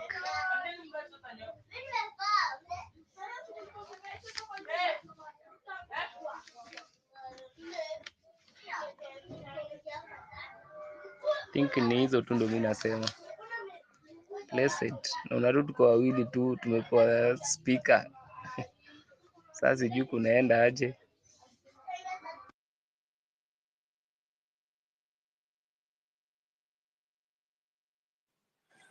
I think sijui kama Kimuzi is around, maybe but we'll continue speaking mpaka wale wengine watuambie the group is ready. And another issue that I think we should also address is coordination and unity all over the country. We should be, by now, we should be having, or we should come up with key people from each and every, can I say constituency or county? People that can also reach other people in the rural areas, in the grassroots, to be able to disseminate the same information. You know, they say information is power. So once people are informed of who we are and what we want to do for the sake of our country, then I think it's easy for them to rise and to join hands with us. Yeah, So, pia mhm. naona time ya finance bill, hiyo finance bill ilitranslatiwa to different languages, so people waliweza comprehend wazazi wetu nani, so ukapata we are all one. Lakini saa hizi unapata hata hiyo watu wa kutranslate wale walikuwa wana translate hizo vitu zingine hakuna mtu. Alafu pia agenda yetu sahii, yani hatuna agenda. Tunasema Ruto must go, lakini unapata mtu mwingine anauliza Ruto must go why? Ana agenda. I think tunafaa tukuwe na agenda moja. Ruto must go why? Juu amefanya A, B, C, D, F, G, H. Naona?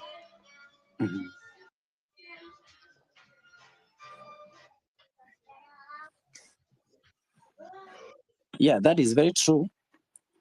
We must have a focus. We want Ruto to go. Reasons why he should go, and after that, what next? Because as we stand, for example, right now, maybe, for example, we push the president to resign. We don't have IBC in place to be able to conduct elections after the 90 days or after the period of army taking over is over, so that we can do elections, or the deputy president to take over. Still, I think at some level we might have not reached our goal or our goal or our expectation. So also, as we trade, let us be careful now where we are going and what we want. And for example, what if Ruto reforms right now and begin to do things right? Are we in a position to accept him back to be the president of this nation? You know, so we have to exploit all other possibilities, so that at the end of the day, we are sure that the direction on the road we want to take is this one.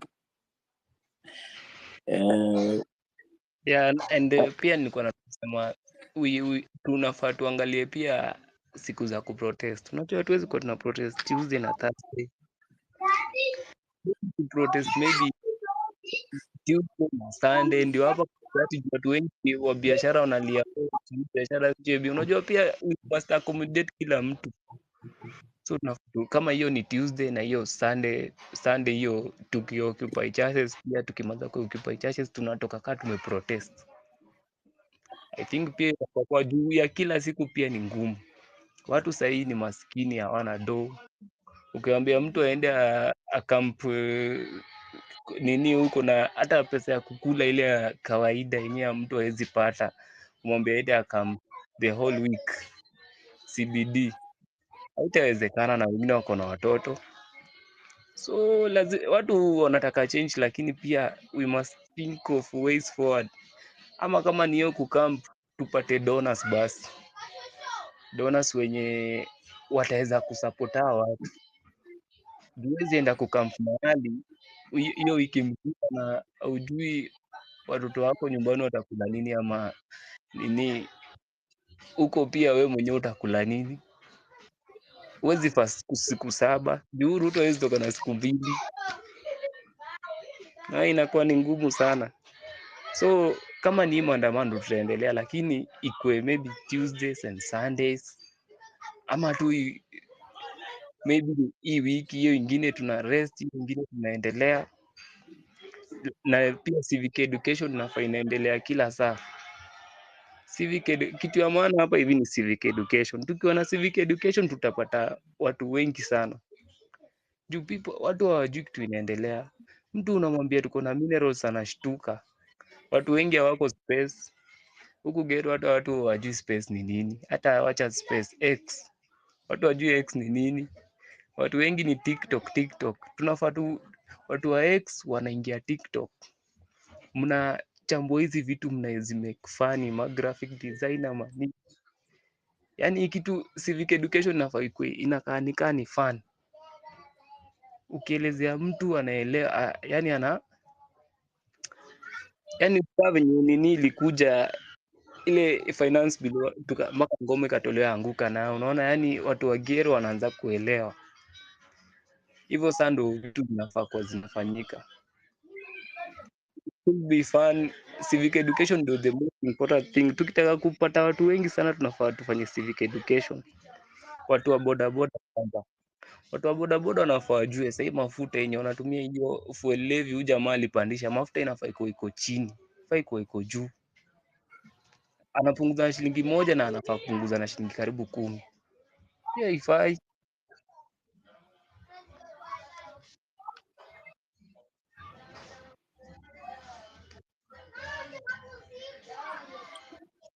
Yeah, you're right.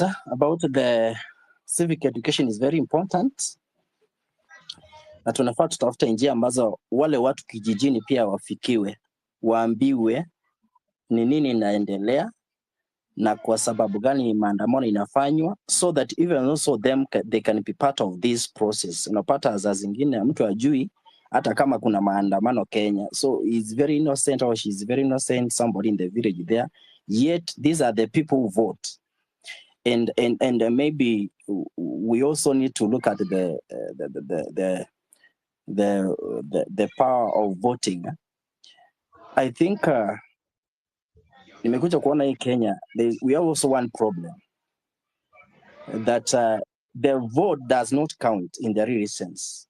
At the end of the day, what counts, the influence and the power you have with the in charge bodies as far as elections are concerned. So if we may have people who are clean and genuine, who will conduct elections the way it is supposed to be, with transparency, with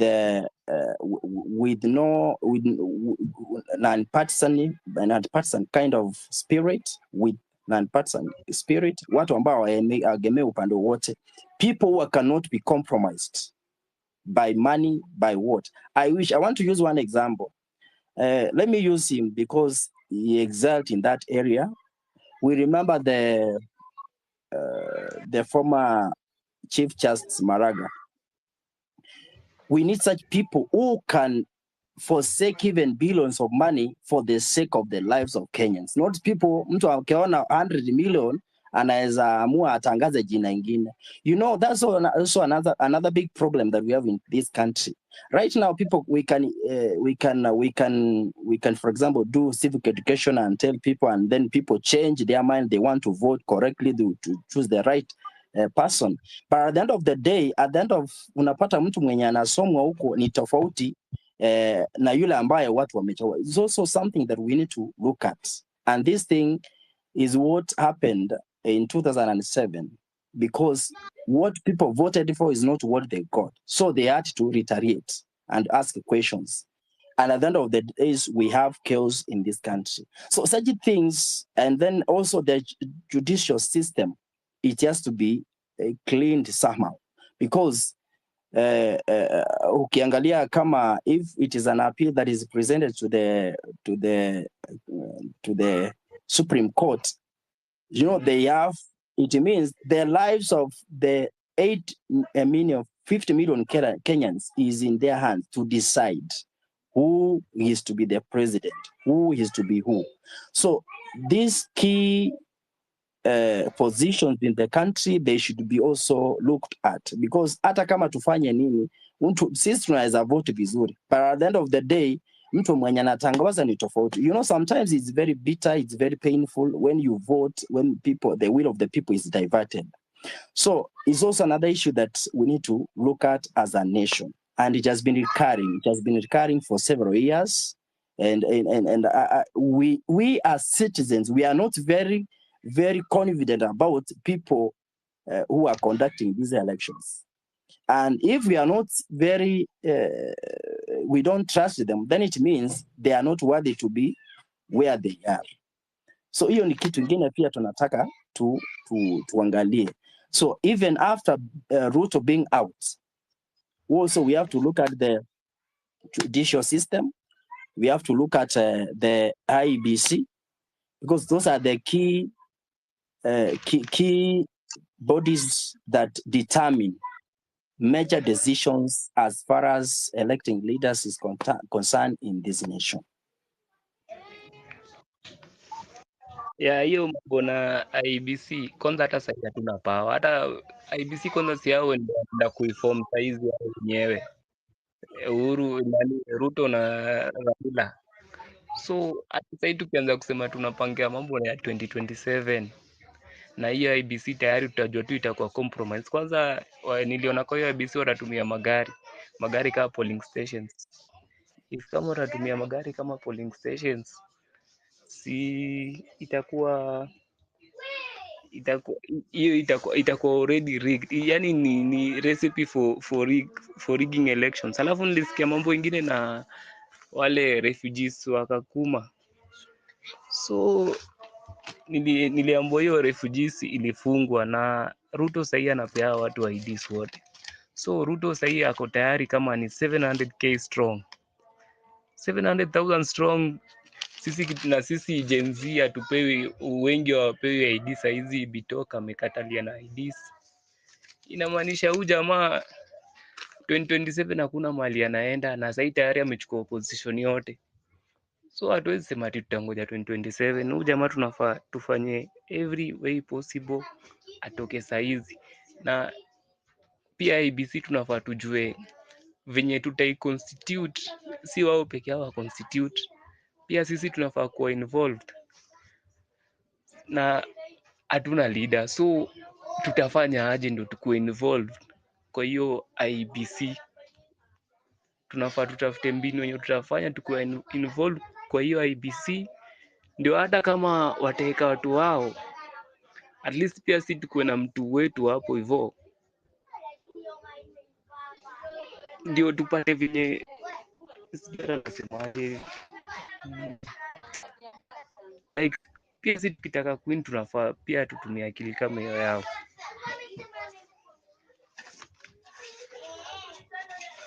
Na pia tunafaa tuambie hawa kina Kimuzi, kina nani, hawa watu wako na followers wengi, msitumie matusi mingi, mnafanya tunapoteza followers wenye wangefaa kwa hii movement. Unapata kama mtu ni mzazi ako mahali akisikia mtu kaa Kimuzi ametukanana na kwa space, sijui fuck Ruto sijui nini, anaona watu hawako serious. Na tena unajua hii Gen X wengi wao wamelelewa respect their elders. Hata pia sisi tumeamua to respect their elders, lakini respect ni two ways. You can't, kama una ni disrespect, mimi siwezi kukurespect. Alafu pia kuna wazee wengine mtu alikuwa ni full, amezeeka akikuwa tu hivyo full.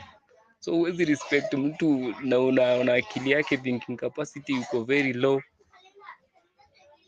inakuwa ni ngumu sana. Like, so kuwin our Gen X lazima tuoneshe, the only way tunaweza win our Gen X ni tunafaa tuoneshe ni kama tunawa respect.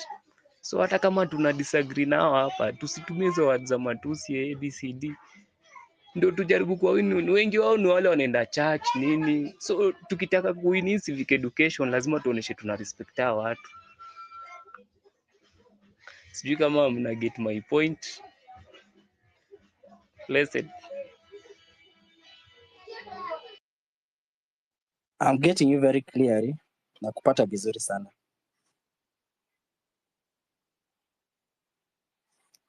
Nakupata vizuri sana because matusi nayo haileti shangwe, si kitu cha kufurahia, because at the end of the day you can convey your message without even abusing somebody or insulting somebody.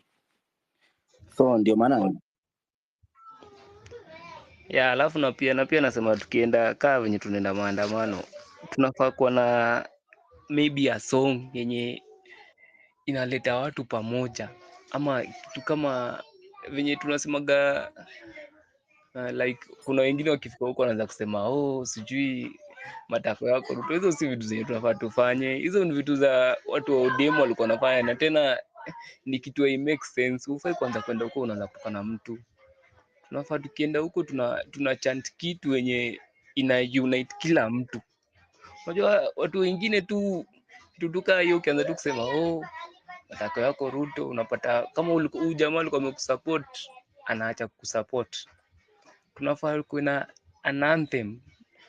Mtu I think artist wanafaa wafanye hiyo kazi. Tafutie tu kitu yenye tu tukienda hiyo ndo tutakuwa tunasema. Tukiendelea kuni demands zetu.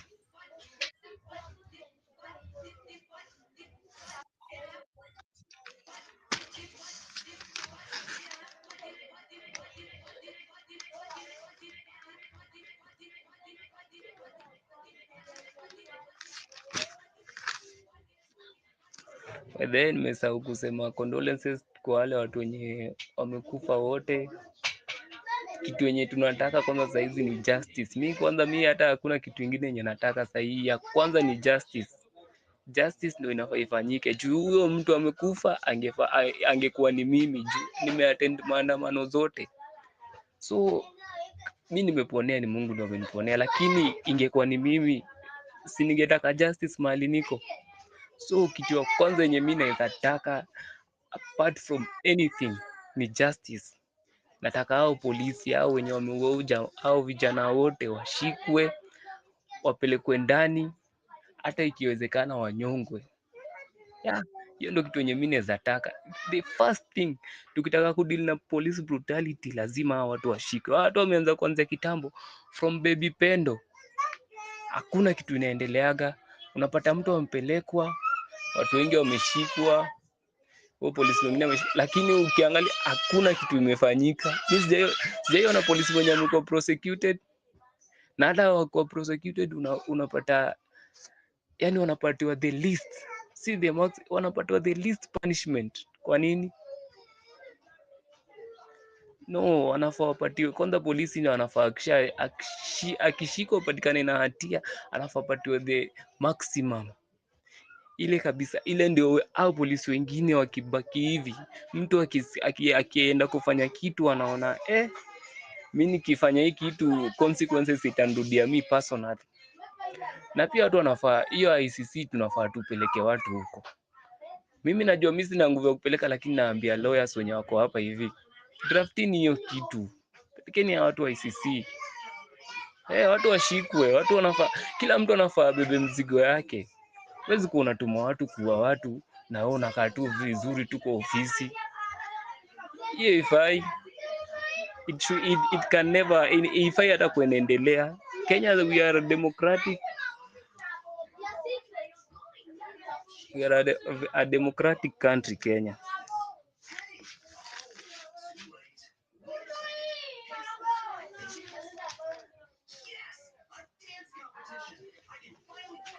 Na mimi naona kama tunataka hiyo sitting, maybe sasa tunafaa tuchange pesa kama venye Hanifa venye alipo ile role ya venye alichukua ile role akachangisha watu wakapelekwa usi, wengine wakapelekwa wapi, maybe tuchange tena ndio watu wapate fare, to organize food nini ndio watu waweze kuja Nairobi.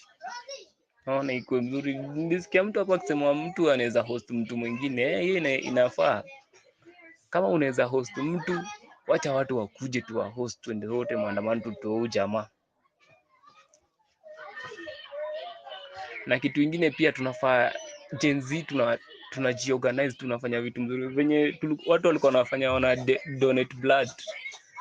we can donate blood, tukuje tufanye charity work. Yani jinsi tunafaa tufanye tu vitu mzuri. Hiyo ya anarchy inafaa kuwa our last resort. Tushajaribu kila kitu, tumejaribu civic education, tumejaribu kurecall imekataa, tumejaribu nini, so hiyo inakuwa our last resort. Na hiyo anarchy ikikuja, tunakuja full force, kila mtu ni kujitolea juu hapo hivyo ni life and death, hakuna kitu ingine. So tukienda hiyo ya anarchy, ni mtu anajitolea, hiyo mnafaa mjue hivyo. Hapo hivyo hakuna cha kurudi nyuma. Kama ni anarchy ni life and death. Mnaona venye Bangladesh waliamua, mtu anaenda mpaka polisi, mbele ya polisi anapiga risasi, mtu tu amesimama tu hivi, watu waogopi juu mtu amejitolea. Na hiyo mimi najua bado Kenya hatujafika hapo, juu watu bado hawajafika ile kujitolea. Hata ukiona tu town, unaona tu mtu ameshikwa, watu wako around yeye, wanamwangalia tu akipelekwa. Lakini kama hii ya juzi, ule kijana anaitwa I think sijui ni Kamau, unaona alikuja akasaidia mwenzake akaachwa kushikwa. Tungekuwa tunasaidiana hivyo, hata hao polisi wangetuzoea. Tunafaa kama tumeenda maandamano, ukiona mwenzako wa maandamano anashikwa, usikubali ashikwe. Kama ni kutua, afadhali utuue sote.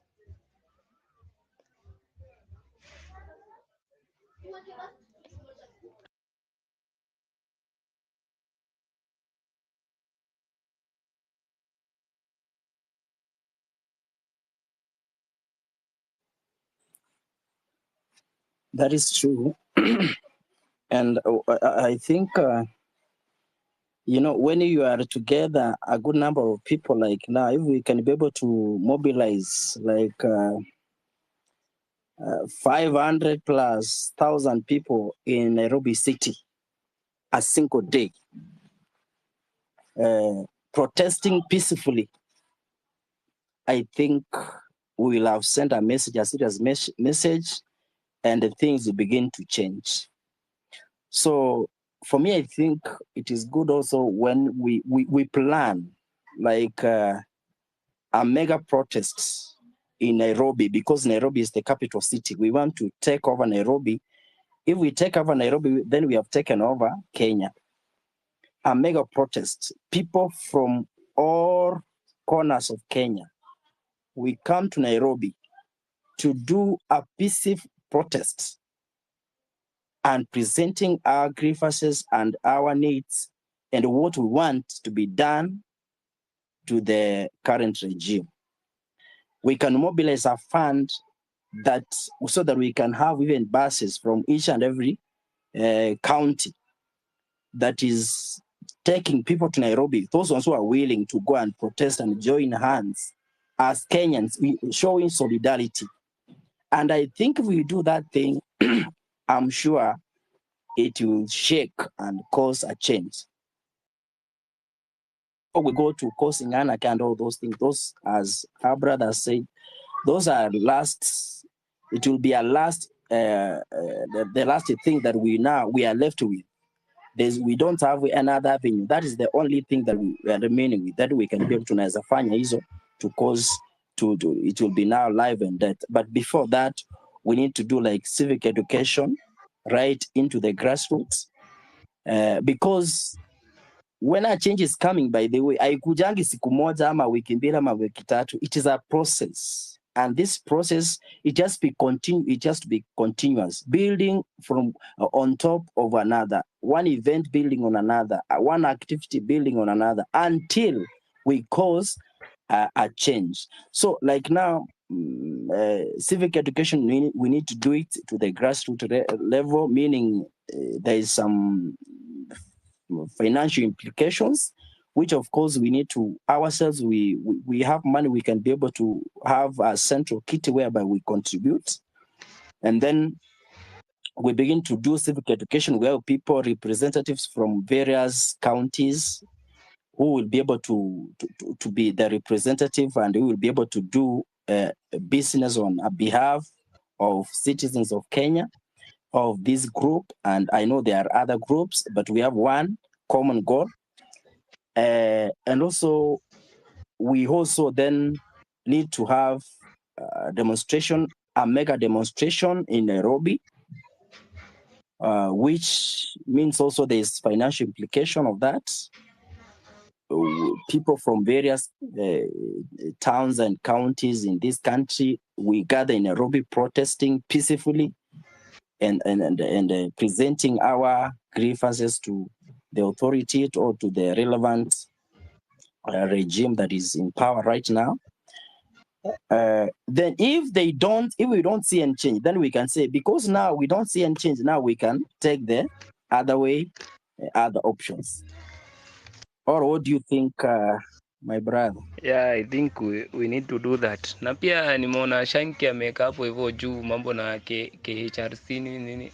Hao watu wanafaa sit camp huko Magithurai nini waende ulize watu personally, si kungoja serikali itangaze. Serikali obvious inatangazaga uongo. Mmeona Kware, we saw it live on TikTok. Mnaona bodies zimetolewa kama 10, unakuja kuangalia kwa news unaambiwa ni 6.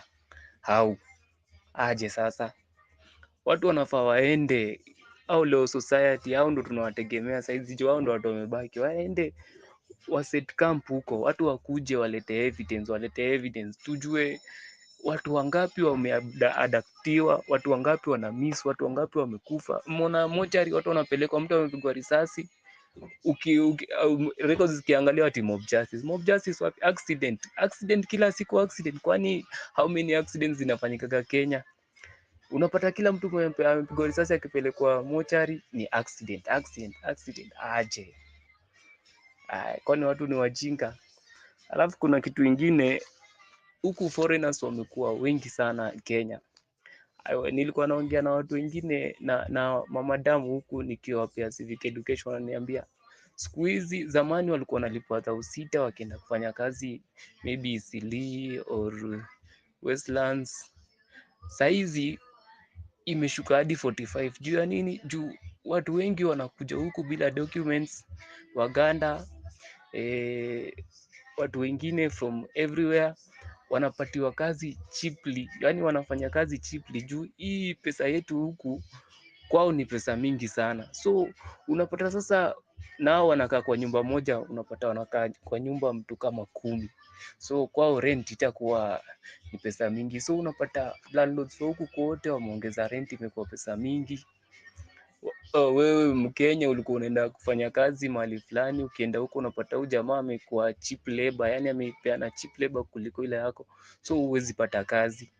So unapata inakuwa ni very hard for you to survive. Ndio maana unaona hata venye mnasema demonstrations tufanye wiki mzima.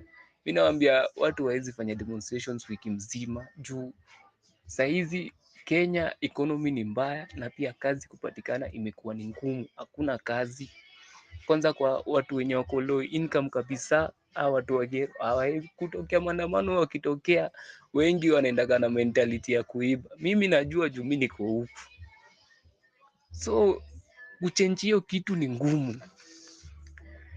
Demos tunafaa civic education ifike huku, lakini pia unaona kwa nini watu wanatumika kuiba? Guns wakilipwa wanatoka ghetto. Juu ghetto saizi ndio affected most. Ndio maana watu wanatumika, watu wanalipwa kutoka huku. Mtu ako na pikipiki yake ameenda amekaa pale vile amekosa customer, akuja hapo hiyo 500, 2,000 si ataenda na hiyo pikipiki, si ati ni yake. Hiyo pikipiki ni ya very few, na hiyo yote imeletwa juu ya corruption. Imekula kila kitu, mpaka ule mtu mkubwa peke yake anaweza, unapata hizo pikipiki karibu 10 zote ni zake. Corruption ni kitu, corruption ni genocide tu. Corruption inaua kila kitu. Mona carbon credits, unapata ati Kenya tumeuza carbon credits zetu kwa Dubai. Tunauza nini carbon credits?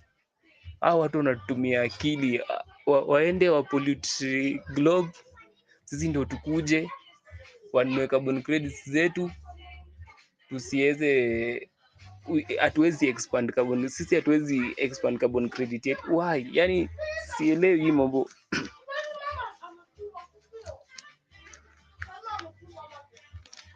So tunafaa pia tunakuja huku chini tunachukua ajenda za hawa watu, kama ni kero unakuja unajua shida yao ni gani. Kuna kitu yenye tu inaweza fanya mtu atoke aende andamani. Wewe unaweza kuwa na ajenda yako kubwa, lakini kumbe kuna ajenda ndogo inaweza fanya mtu atoke andamani. Ndogo tu hiyo tu kidogo yenye inamgusia. Kuna mtu hataki kitu fulani. Hizo tunafaa tu personalize hizo kitu. Si ni movement. Tu unakuja unauliza, unajua hii area fulani watu kitu inawasumbuaga ni hii. So hii pia tuna include kwa hiyo ni so ukiitisha maandamano unapata everyone anakuwa accommodated. Juu ume personalize hiyo kitu yake yenye anajua hii kitu inapogenda muuma. Juu watu wengine ukimwambia sijui maandamano, sijui finance bill, watu wengine hata hawajui finance bill. Hii finance bill kwa nini imekuwa ni juu watu waliambiwa kuhusu land. Hata kama land bill iko kwa hiyo finance bill, lakini hiyo propaganda hiyo tu ya land, hiyo ndio ilifanya watu wengi watoke. So tunafaa tutafute vitu zenye zina personalize. Hii gavaka inajifanya wajanja ili atumie propaganda, pia si tutumie propaganda. Juu tunajua after kutumia propaganda itakuja itusaidie sisi. Juu hao watu wakitoka, sisi ndo hizo minerals zenye zinamainiwa na wazungu, si ndo tutazipata. Benefits zitarudi kwetu, kazi zitarudi kwetu. So kivyo vyote vile tunafaa tujue venye tutachange hii system. Kama ni propaganda, kama ni, lakini to personalize. I think to customize maandamano yako yetu iko customized. Hivyo ndo nataka kusema. Unakuja kwa kila region. Kama ni mauaji hiyo, kama ni lands hiyo, kama unaona kama politicians wa coast wanatumiaga mambo na lands. Pia sisi tunaweza ambia wa coast story na lands. Kenda region nyingine kama ni kahawa huko kwa Kikuyu tunasema kahawa. Tukienda huku tunasema hii tu, yani tunaimake, yani mtu akiona hivi anaona better, anaona enyewe hii kitu kifanyika kutakuwa na a better future. Tuseme tu Ruto must go. Tunafaa tuseme Ruto must go juu amekataa kufanya hivi na hivi na hivi na akifanya hivi ita affect hivi, akifanya hivi ita affect hivi. Kama land aki-implement ile Truth and Justice ile TJRC, akiniu kila mtu atapata haki yake, unaona. Na system tunasema tuna change system yote mpaka akina Uhuru. Tunataka kujua land injustices kutoka mahali zilianzia. Maumau wakupigania, Maumau walipigana, lakini hiyo independence haikupatikana. Kina Kenyatta ndo walichukua hii independence, wakaiba malandi kila mahali, wakatuacha sisi bila anything. Tunafaa tuanzie huko chini. Hizo manini zote zinafaa zinakusanywa zote, hizo reports zote zenye zimefanyika, pia sisi tunaweza fanya report yetu. Tuanze from chini tupate independent yenye mimi nasemaga Kenya mimi bado hatujaipata independence. Juu vitu zenye naona zinafanyika zinakuwa zimeniudhi sana. Tunafaa tupate independence ya ukweli. Tuko na tu freedoms lakini hatuna independence. Kuna freedom of speech, na pia hiyo pia kuna mahali huwezi iongelea. Kuna mahali ukienda ukijaribu tu kuongea hivi unafanywa mbaya. Mimi nakumbuka time ya campaign kuna kijana mwenye aliongelesha Ruto vibaya. The next day hakupatikana, alipatikana amekufa. So hata hiyo freedom yetu ya speech iko curtailed. Kuna mtu ukiongelesha tu hivi anakufanya vibaya. Naona Didmus Barasa aliua kijana juu ya nini, ya kumconfront. So vitu kama hizo ndio tunafaa tunazimaliza.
Na hiyo petition ya kuremove president, mnaona ikisucceed kweli?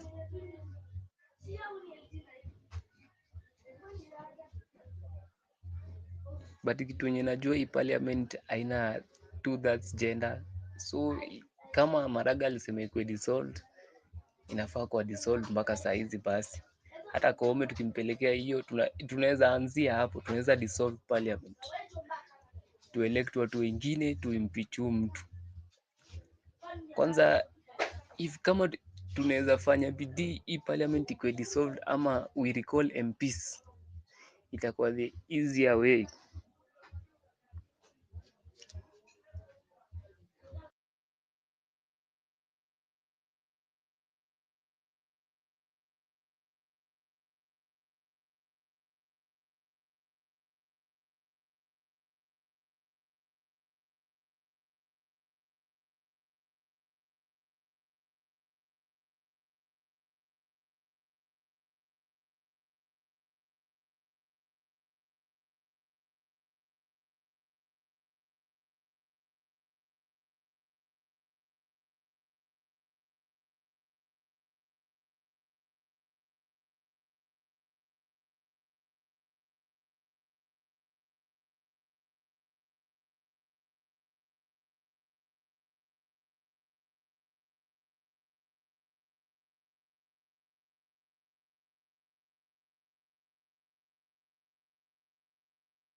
Also hata pia kama tunaongelea injustice, tusiongelee tu injustice Kenya, kuna injustice Uganda, kuna injustice za Congo. Kwanza watu Congo wanamalizwa juu ya minerals. Pia ukiangalia au president wote wameshikana, Museveni, Mugabe, huwa Kagame huyu mwenye amechaguliwa juzi, wote wako wanaenda Congo kumaliza Congo. Tunafaa tuongelee injustices kila mahali. Kama wewe ni mtu wa injustice, usiangalie tu injustice, niangalie injustice. Injustice inaanza kutoka kwako nyumbani. Unafaa ukuwe just from home ndio ukiendelea. Usikuwe tu ati so kitu fulani yako ikifanyika unasahau kama kuna watu wengine wanaumia. Watu wanaumia mahali kwingi. Na venye wewe una feel unaumia, ndio mtu mwingine akifanywa injustice mahali ingine anaumia hivyo hivyo.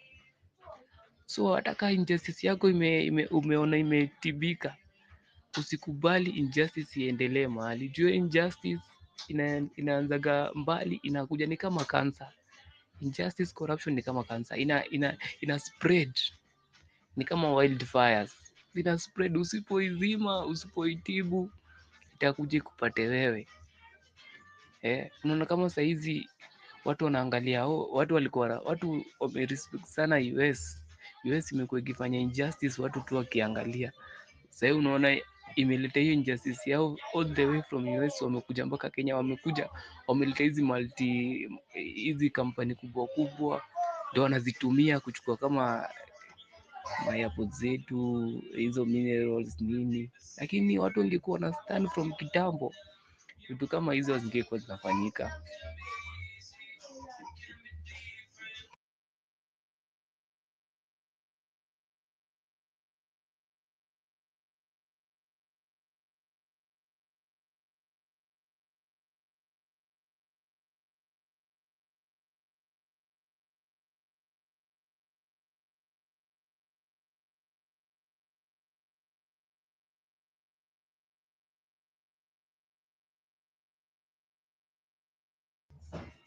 Maybe maandamano yetu ingine tunafaa twende Weston, tunafaa twende mahali huyu jamaa anakafili. Unajua tumekuwa tukijiumiza tu sisi, tunafaa twende mahali mahali interest zao ziko, ndo maandamano yetu tunafaa kwa inakuwa centered huko.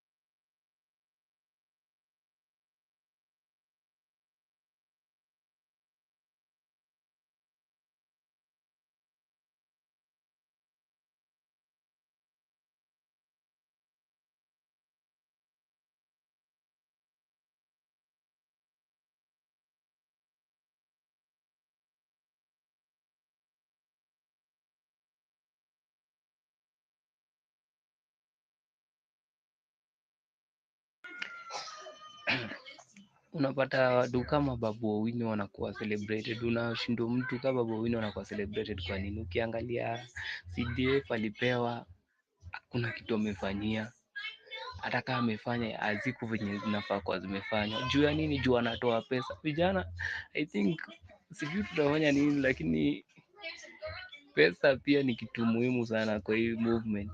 Kama pia itawezekana tutumie pesa ndio tuweze kupata change, I think we should use money. Hata kama ni hiyo sijui wanasema sijui Ford sijui nini, kivyo vyote vile, kama ni pesa itatumika itumike, tupate change. We need change in every way. Juu after hiyo change kupata ndo tutajua hizi mambo zingine venye zinaenda. Mtu kama Babu Owino alipiga mtu risasi ya shingo, ashikwi, lakini anakuwa celebrated as mwanasiasa yote mwenye ako the current saizi afai kuwa celebrated kivyo yote, wote wako the same, isipokuwa tu Okiya Mtata ndo amekuwa akipigania kitu. Mimi sijaona Okiya Mtata ako na nini. So for me, hata kama ni kuchagua mtu, I think we should all rally behind Okiya Mtata.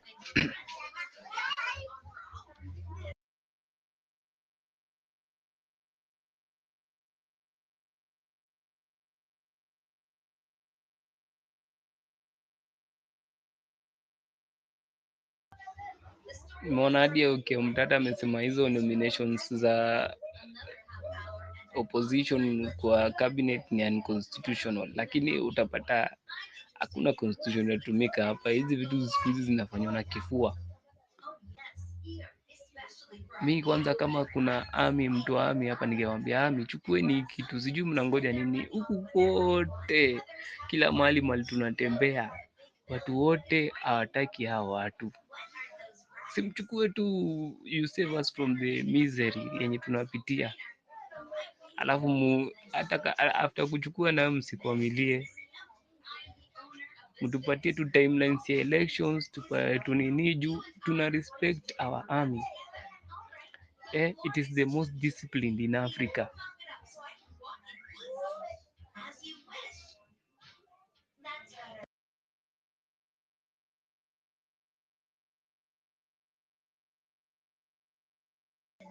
Sasa hii tukitokea maandamano, tujue tuko na media blackout. Hata kama tuko na TikTok kama nini, watu wengi sana kwanza wanangojaga kuona kama maandamano imeanza. Watu wengi wanaangalia kwa TV, wakiona watu ni wengi ndio wengine wanatoka. Unajua si kila mtu wako na roho ya chuma, kuna wengine lazima angalia one kuko vipi ndio atokee. Lakini sasa hivi tuko na pia blackout, pia ni ngumu sana watu kuwa wengi vile. but tunafaa tu try our best. Ukitoka usitoke peke yako, tafuta watu, kuwa in groups. Na pia hata ukienda maandamano unafaa kuwa in groups, juu pia hakunaga mahali ni kama market, akukosagi mwenda wazimu. So pia maandamano hakuwezi kosa wezi na wenda wazimu. Ukiwa peke yako utafanywa vibaya. Kama polisi wataanza kutupatia gas ama nini, na uko na simu yako bado unaona watu wameanza kukimbia, we bado uko kuendelea kurecord, na watu wengine ni goons. Unapata kama mimi hizi maandamano nimeenda, ni watu wawili walichukuliwa simu tukiona time ile tear gas inaanza kupigwa. So unashindwa utafuata mwizi ama ni polisi utatoka tear gas. Inakuwa very hard. Decisions zingine inakuwa ni ngumu sana. So ukiona tear gas imepigwa, wewe shika simu yako vizuri, alafu kama mko group endeni direction moja, ama taka mtenda direction moja, usiende kwa watu wenye unaona wanakaa like hao watu tu wanakaa vizuri. Hata wewe mwenyewe unaweza jione, uone tu mtu huyu instincts inakwambia hao wakai vizuri. Naona endelea kurekodi, lakini take care of yourself. Juu bado tunakuhitaji kwa hii struggle. Usiende ujipeleke tu upigwe, uumizwe, fanye nini. Take care of yourself. Enda ukijua unafaa pia urudi nyumbani. Usiende tu kama kitu itafanyika utapigwa risasi bahati mbaya ama nini, sawa, lakini inafaa kuwe umejitekea. Hiyo ndio kitu yenye mimi nafaa, ndio na nini sana. Jitekea kabisa.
Kitu ingine mnafaa mjue, watu watalipwa.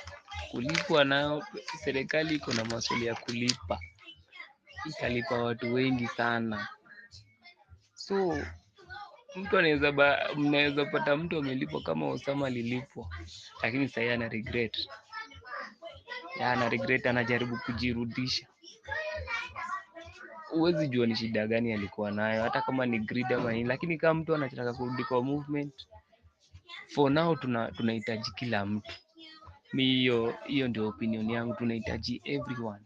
Juu sasa hii kitu tunadeal nayo ni system. So tukianza kusema ati sijui ni mbaya, rubani ni mjinga, sijui anafanya watu wasitokee maandamano, wenye tunafaa tumkashifu asitoe hizo video, ama akitoa tulifai kuzipatia engagements. Unajua hao watu wakubwa ndo wanapea engagements. Unapata kama rubani ametoa video, lakini mtu mwenye ana retweet ni mtu mkubwa.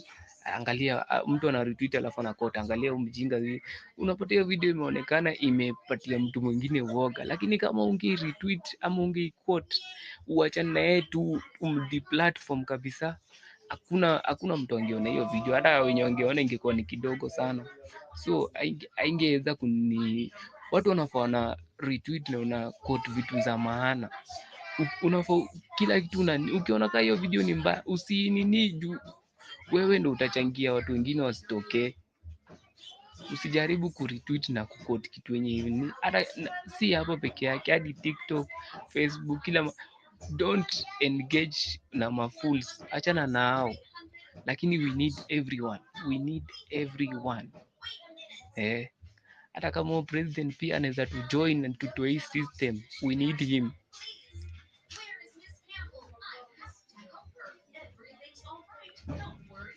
Mtu kama alai unapata kila saa sijui ODM sijui this, yani kitu mzuri ikifanyika yako against it.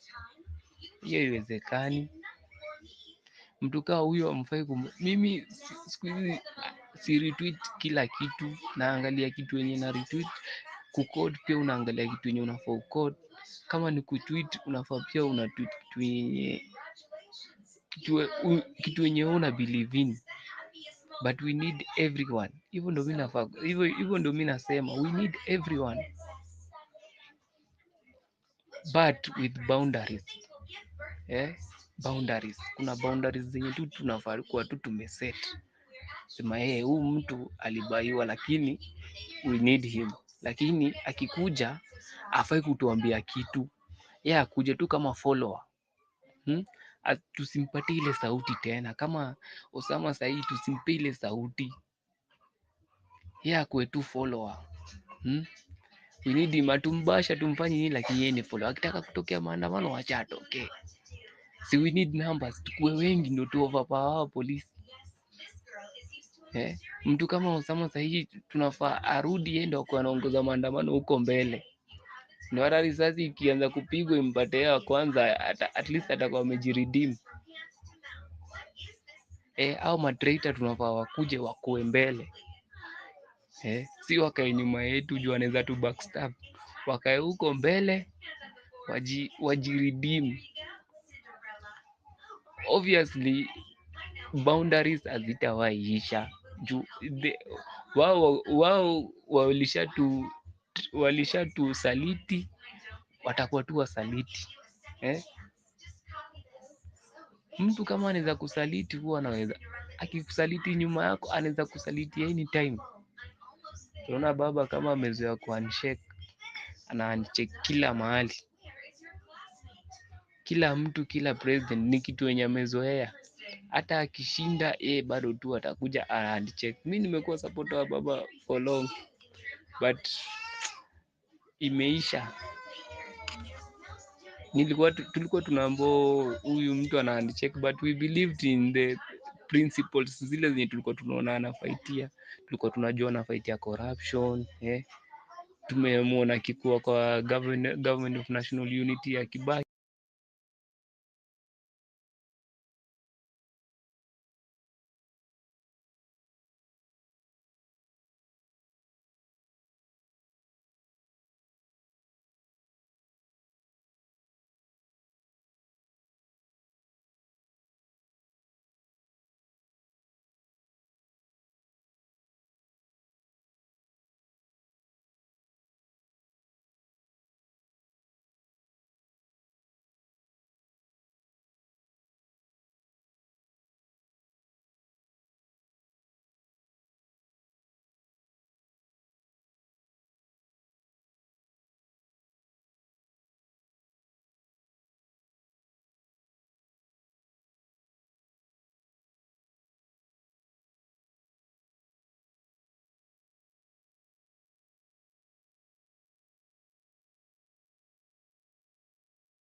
2023, I said this thing is sumu. It's going to haunt this administration. And that was because of the housing levy and other things. And I mean, eventually it was 1 year late, but it came to pass. Now, saying when you go to things like finance bill, you have the right, and it's something that affects you immediately. So I actually supported the finance bill and basically the protests against the finance bill. You can use protests for events or things that you don't want at that particular time. But this issue of, let's remove the president, let's recall the president, let's do a referendum. Yes, okay, you will do it. You'll spend a lot of time on it. You might succeed, you might not succeed. If you succeed, another guy who behaves the same way as the past presidents will come on board. Are you going to keep on doing the same things all the time? The big problem we have is a generational issue. The people who, I would even say, ruled us, basically have got totally different view in life. So if you want to bring a proper change, I think the best way to go about it is through the ballot. And the only way you can do that is if you start preparing now. What I can foresee, and a lot of things I've said basically which came to pass, is all this noise. You have this protest, you have the tear gas. The government is going to fight back. By the time you say, I'm going to remove a president from office, my friend, so many things will go bad. And even if you succeed, and for you to restart this country's economy and everything else, it will continue to hurt you. So the best way to approach this is to start early.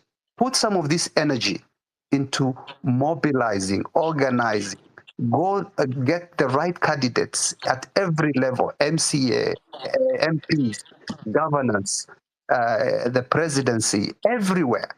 And then you might not even get the presidency. You might not get anything. You might get 50 MPs, 20 MPs. It doesn't matter. That itself is a start. It's good start for change. If you succeed in changing, of course, the presidency, that's also fine. My worry is people are going to spend a lot of time about nothing, about wasting their time on how are we going. Ruto must go. We have to do this. We have to do this. Then you find out it's 2027, and then what happens? Thank you, Mohammed. People go to elections, and then you start again. So that's my 25 cents on this. Thank you, Elie. Can I ask you the question? Number one, referendum is a ballot as well. But also number two, can all those things happen simultaneously? One, for jurisprudence, just finding out whether if you have a presidency or a legislature that's not responding to the wishes of the people, how do the people exercise that power? And I see that one would be what would come out of this particular petition in court. I think on my part, I lost Eric. I can see that he's talking, but I can't hear him. Can the others hear me? I can hear him correctly, Cyprian. I don't know. Yes, I can hear you, Eric. Okay, so Elia, you got my question. Just answer it briefly. Can these two processes happen simultaneously? Organizing for the next election, but at the same time going to court to set and understand the procedures and testing the Constitution on Article 1? Yes, of course it will. But again, the more important one is, I think, the one I talked about. I think the court one, if it comes out successful, that's fine. But the other one cannot fail. I mean, if you don't do anything now, if you don't start a process to organize yourself, to belong to start, you need to form movements, political parties. You need to organize. You need to mobilize. You need to even fundraise. You need to do a lot of things to create, a real movement that can shake the country. I mean, if you go to the court one, that's fine. But again, our courts, There's some court cases going on for 10 years. People can appeal. It will go to, Court of Appeal, and then you go to the Supreme Court. By that time, it's, you find yourself 6 months to an election. Then you find out that you have nothing, that you have not done anything.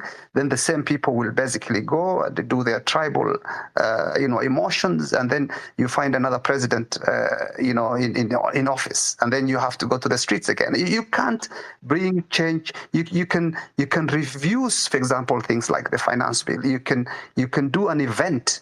Event by event for protests, but you cannot.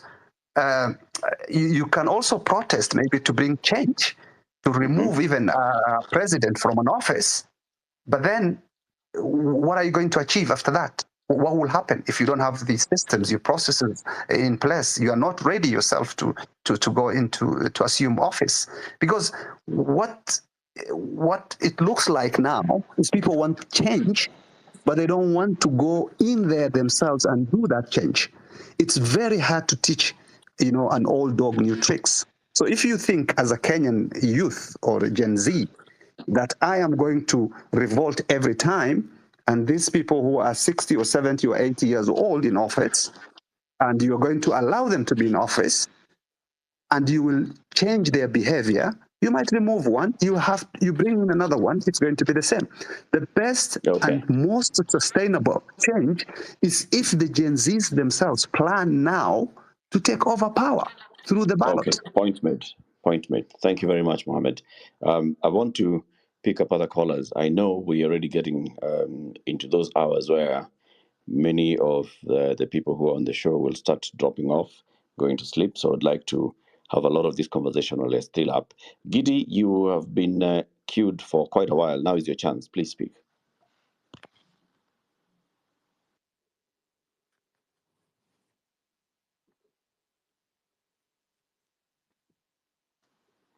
All right, Richard Kemoy. Okay, thanks, Eric and Muthiora. Let me begin by appreciating and thanking Professor Migaya Cage, my teacher. I'd like to just, request you, Eric, to ensure that every speaker, sticks to the subject. I think we've been, deviating quite a bit.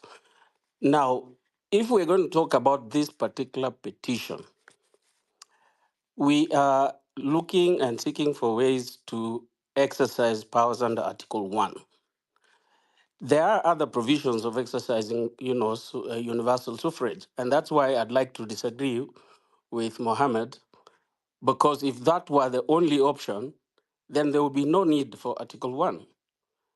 Let me emphasize that, and I think Professor Ketch had said this, that I think the correct approach or the more beneficial approach is to seek to know from the courts how can the people exercise this power under Article 1, because we all agree there is no procedure, rather than asking the court to agree with you with the reasons and the facts and the evidence why we think the president and the deputy have lost legitimacy, so that we don't, using Professor Migai's approach, thinking that is a slippery road. Suppose they don't agree with you.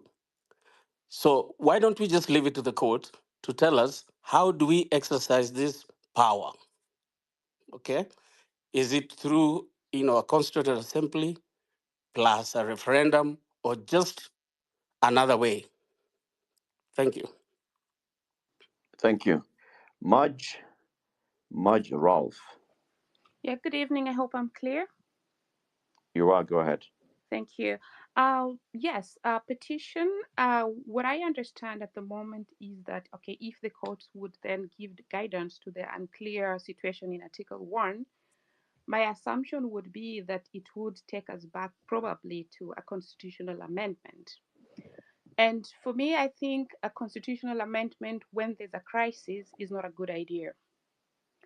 So my suggestion would be that we have a series, or we get to a position where we have a real single serious dictatorship in the country, and the dictatorship should be the current constitution, because we are not living up to it.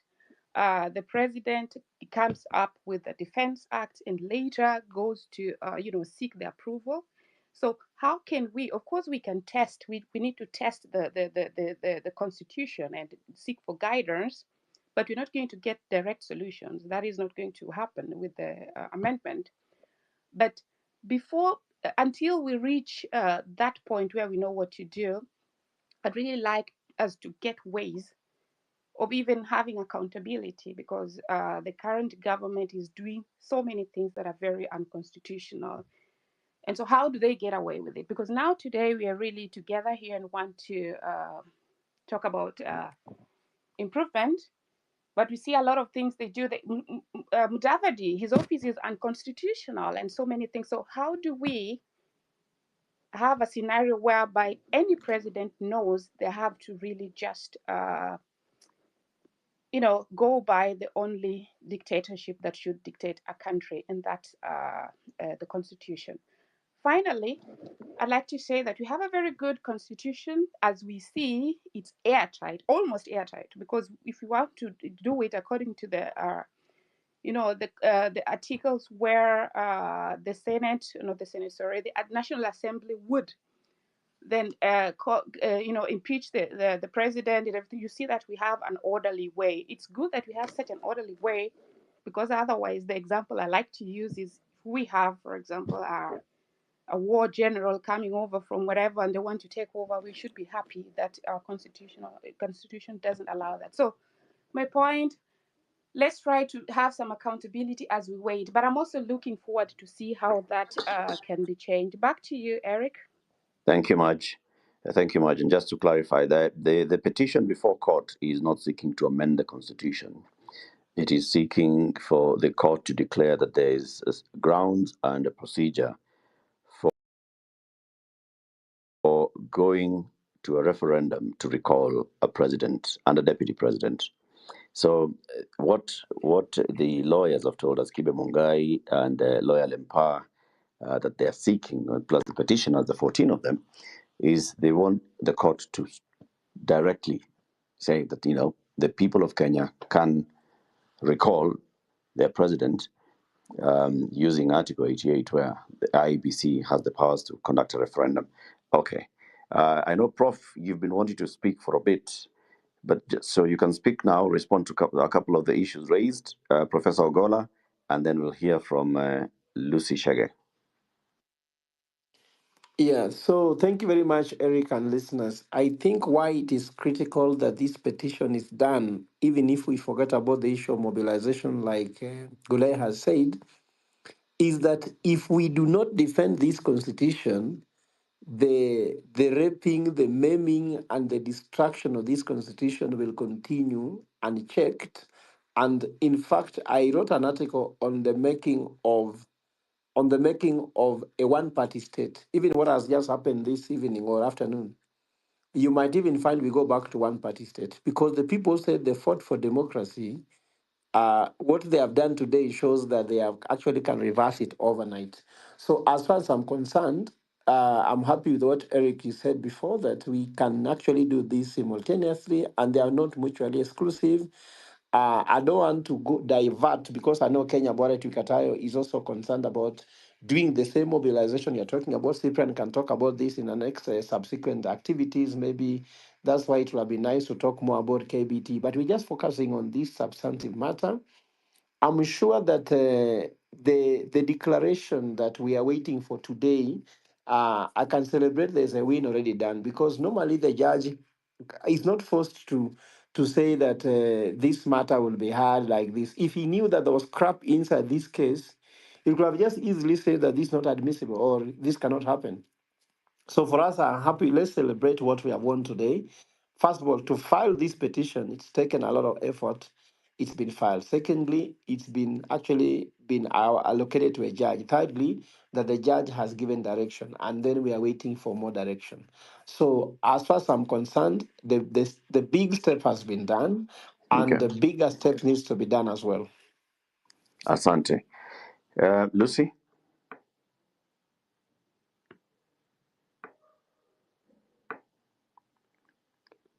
Lucy, you may unmute your mic. Nutritionist Lucy Shege.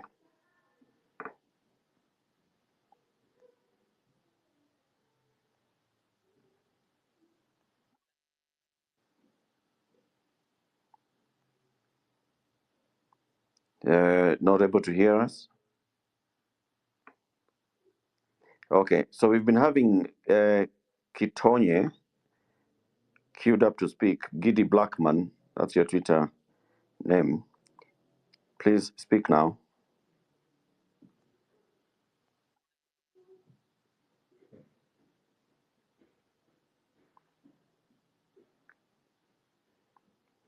Also not able to come in.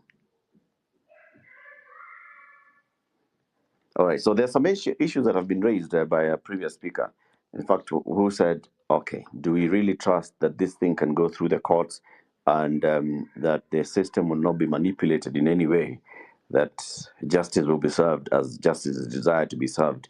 I want to ask one of the petitioners, just a citizen, Janet, what do you feel here? Do you have the confidence? Do you feel that the issues being raised here are merited?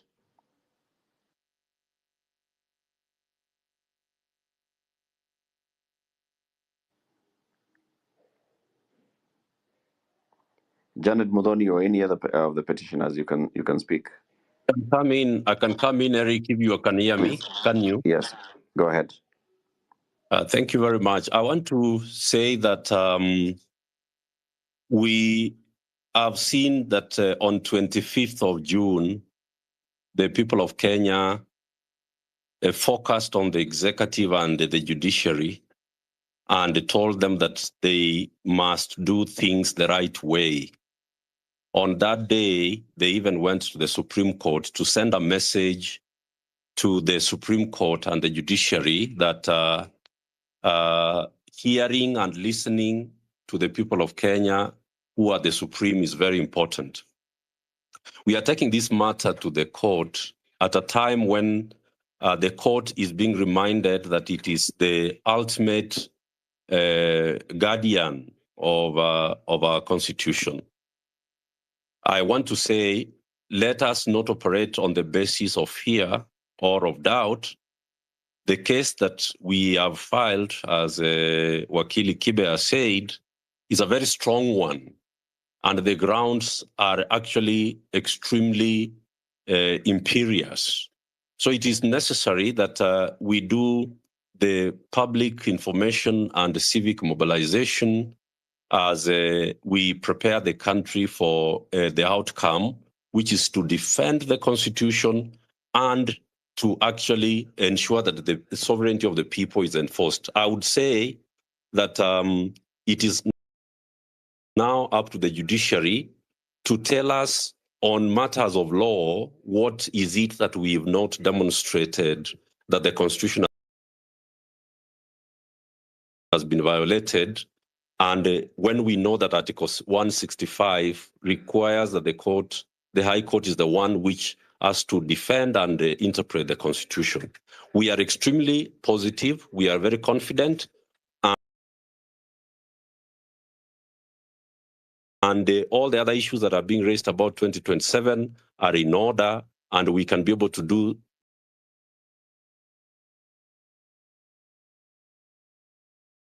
organization, Kenya Bora Tuitakayo, out of the 14 petitioners.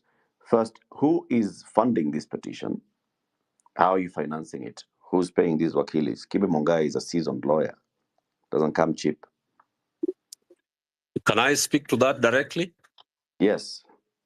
Yeah, let me speak to that very directly because Kibe Mungai has just disclosed that he was our lawyer in the Njoya case for NCEC, and even before the Njoya case in 2004, which is now 20 years, he had been representing NCEC pro bono, having been working at, Dr. Gibson Kamau Kuria's farm, the likes of Professor Kivuda Kibwana, the likes of Justice William Otunga, who are actually the founders of NCC. These are lawyers who have given their lives to the work of ensuring that Kenya is established as a democracy. The second thing, and finally, is that Kenya Bora is a self-funding movement and a network of patriotic citizens of Kenya. We've continued to work directly to fundraise resources that are needed to achieve whatever convening, whatever work that is needed. And the fact that a lot of the 16 lawyers are actually pro bono lawyers, including Lempa, who is on this call, tells you that there's a remnant of many lawyers who did work even during the Mandamano, who are members of LSK, who offered to do this work pro bono and for free. We don't need anybody to fund us to defend the Constitution as we are required by Article 3 of the Constitution. Thank you very much. Thank you, Cyprian. Wakili Kibe Mungai. Eric. Yes, hold on, Janet. Yes. I wish that Michael. Kibe, there's something not okay with your phone. Hear me? Yeah, if you're Me now? if you're using an earpiece, yes, now it's better. Try. Okay. So the point I was making is that I confirm that when you are the call of patriotism requires every person where it is something where you have some speciality and capacity to serve your country to do that with or without pay. This particular initiative by the particular petitioners, they wanted a lawyer and a group of them who would lead in ensuring that the important connection and the question that kept on being asking, that Jay-Z are pushing the country into a crisis, and is that true or not? I confirm to the petitioners their beliefs that the Constitution of Kenya does indeed provide a procedure for the direct exercise of the sovereign power without any amendment whatsoever. Because we already have IEBC, we already had 2 previous referendum. Therefore, it is possible to do what we are doing.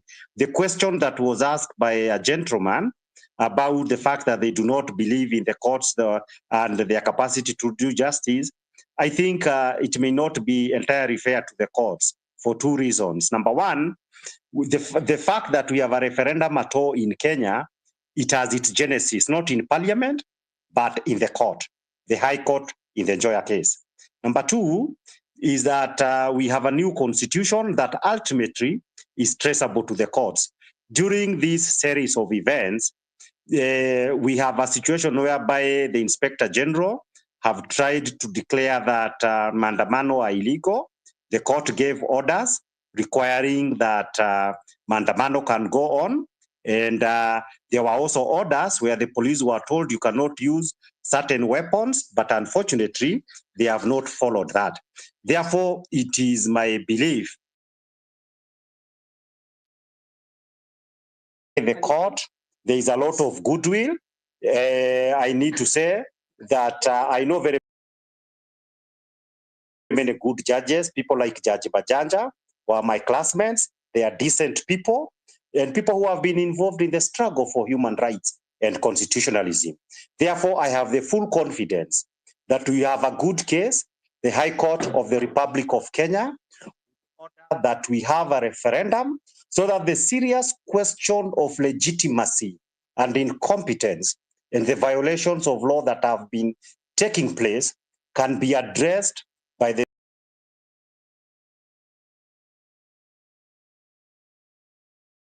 people of Kenya in a referendum.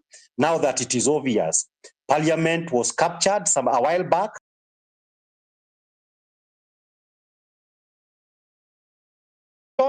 That is respected by lawyers, by all of us who are on this platform today, and I believe by the judges. Mbele iko sawa. Respond to this issue, Kibe Mungai, that it has been raised by Professor Migai Akech, it has also been raised by Professor Kivutha Kibwana and others, I think. You are adamant that the procedure is provided for in the Constitution on people exercising their power directly. Then there's the other school of thought that maybe this procedure is not clear. Probably what you could do is also handle one prayer in the Supreme Court, constitutional interpretation is their procedure as you're seeking the other route in the High Court. Does this make sense? The direct answer to that question, starting with the Supreme Court, the fact is that as an individual,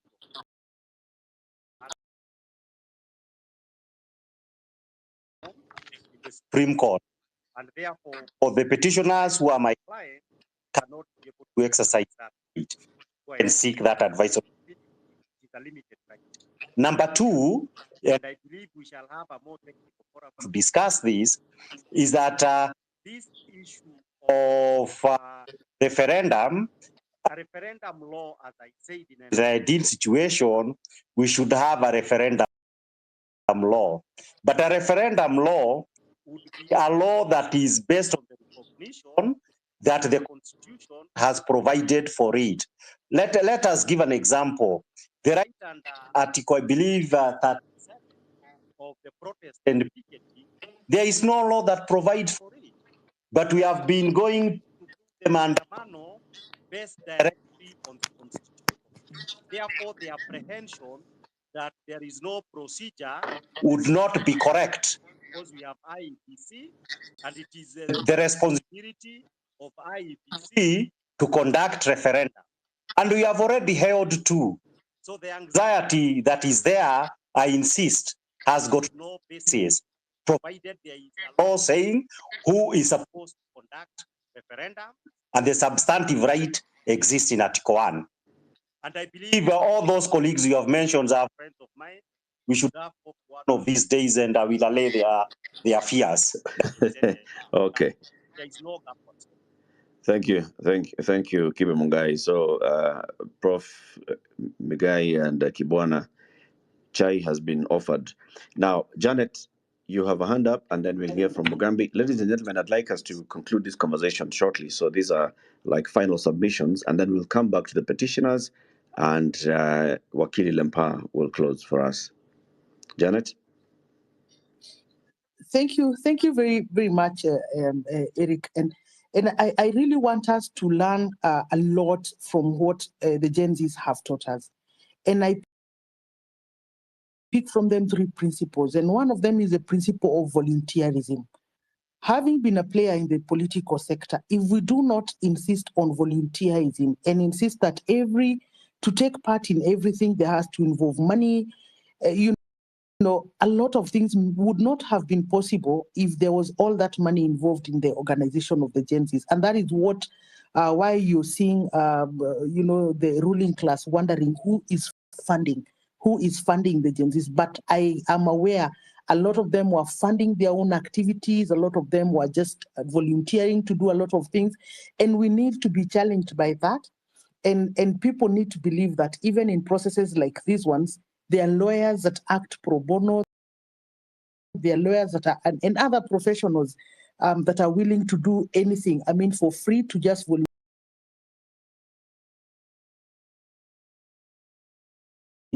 That our courts are ABCD. So what do we do? Do we die? Do we stop trying? Do we stop challenging? Do we stop expecting more? What do we do? And the third one is about patriotism. The belief, and the want for a better country, without so much looking at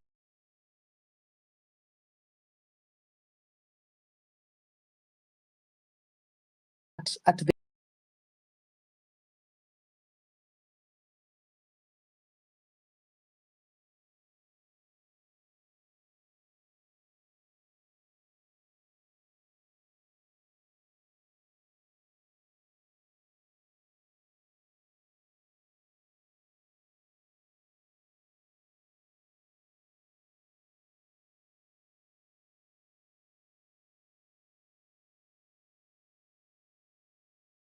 a part of educating citizens that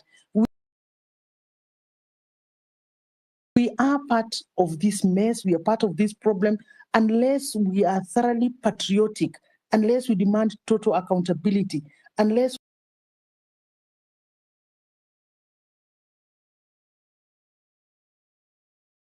we are ready to embrace a volunteerism, we are not going to change this country. Yeah.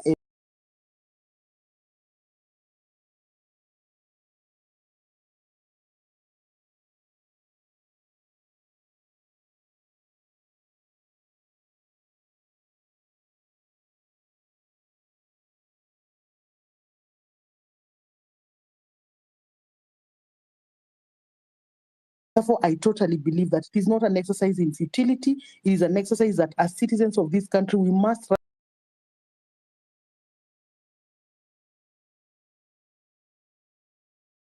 rally behind so that we get the impact that we desire. Thank you.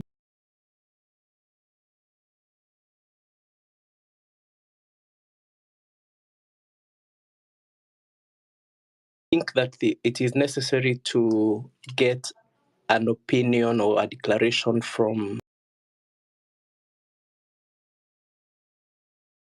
Kibe says we cannot go to the Supreme Court regarding the exercise of the power given in Article 1 and 2. And I am thinking, looking at Article 255 and 256, the Constitution actually envisages two types of referenda. If you look at Article 255, 1 and 2, which is about amendments which include the term of the office of president, that particular referendum is distinguished from the referendum envisaged in Article 255.3, which is the one that goes through the county assemblies.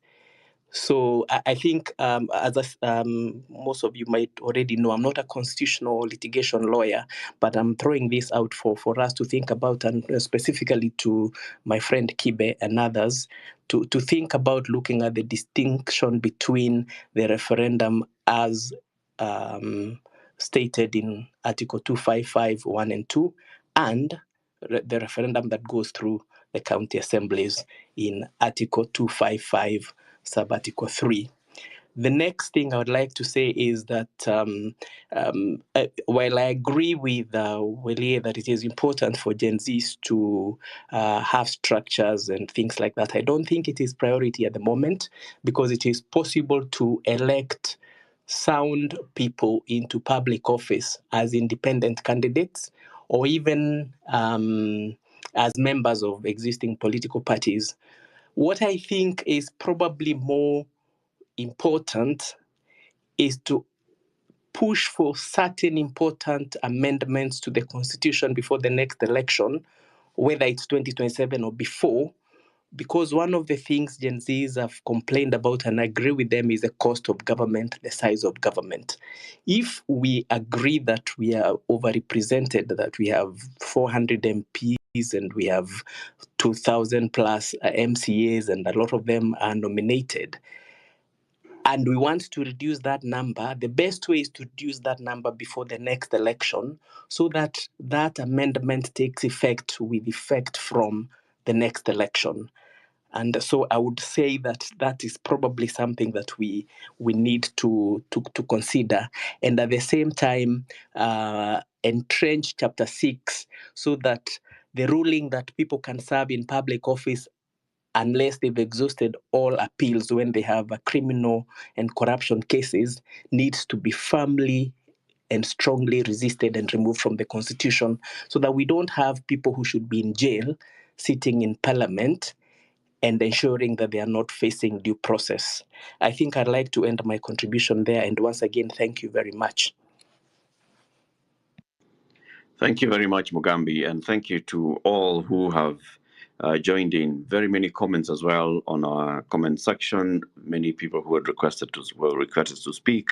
I believe in keeping conversations short and sweet. We've done this for about 2.5 hours now, going on to 3, and I propose that we end it here.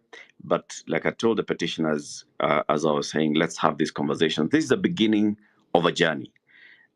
What I hear tonight is people exploring the the options of exercising the supreme powers that we have as citizens through this constitution. 14 petitioners have gone to court. They are supported by 16 advocates who are coming out here to say, how do we actually actualize our constitution? Many other scholars joining in and saying, how about we approach this route and the other one? Many citizens saying, this is a good way, or maybe it may not be the right way to go. It's a beginning of a conversation. I'd like to propose that we continue having these conversations. We'll host another one again with Kenya Bora Tuitakayo in coming days, which we plan to incorporate time, just open it to the public. What do you think about the call to recall a president through a referendum? Is it a good way? Is it a bad way? And we shall make it a debate. I want to thank you very much for that. So I want to come in now to some of the petitioners and then the advocate, one of the advocates, to come and close.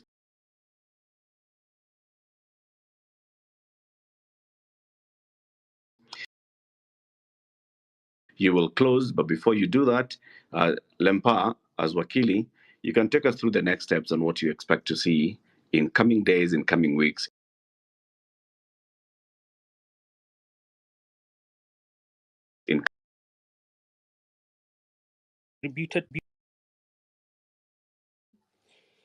We expect, of course, the judge.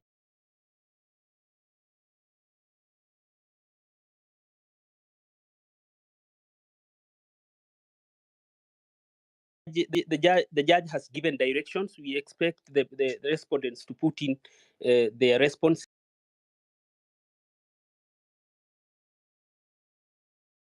Defense in a matter, they opt for delaying tactics. Thank you very much. We expect a lot of work, a lot of research to go into this, because of course you expect them to bring in very seasoned lawyers, of course, to oppose the petition and face us in court. But as my senior, Mr. Kibe, says, and as in Kiswahili,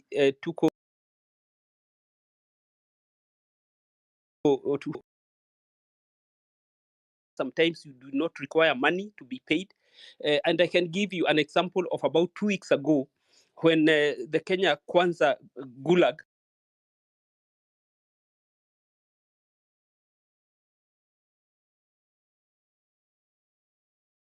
of advocates from LSK led by Faith Thiambo turned up and were leaving the court at around midnight, which was a service to the Republic with no pay. So the question as who is funding the Gen Zs, or who is funding the advocates, should not arise at this time. It's like probably someone would have asked in 1950s during the British Gulag, who is funding the Mau Mau. It is a case of patriotism. And thank you very much, gentlemen, for turning up for this. We have learned a lot. And I believe my senior, Mr. Kibe, and other advocates in the matter will incorporate all your concerns for us to strengthen the petition. We are still at the early stages of the petition, and if needs be, probably Mr. Kibe will guide us on whether to amend the constitution and put in some of your concerns. Said, we have a very strong petition, and we believe that we have presented a very hot potato to the judiciary or to the court, and we do not expect them to take it very slowly along the edges of a bowl. Thank you very much, Mr. Latif. I now defer to Mr. Kibe and Mr. Cyprian Nyamwamu.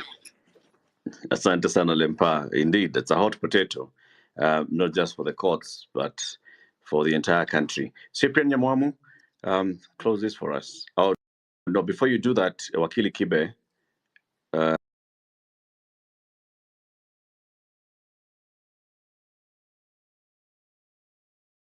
learned friend Mr. Mugambi that it is true the Constitution has provided a clear procedure for amendment and to deal with certain kinds of referendums that are provided for in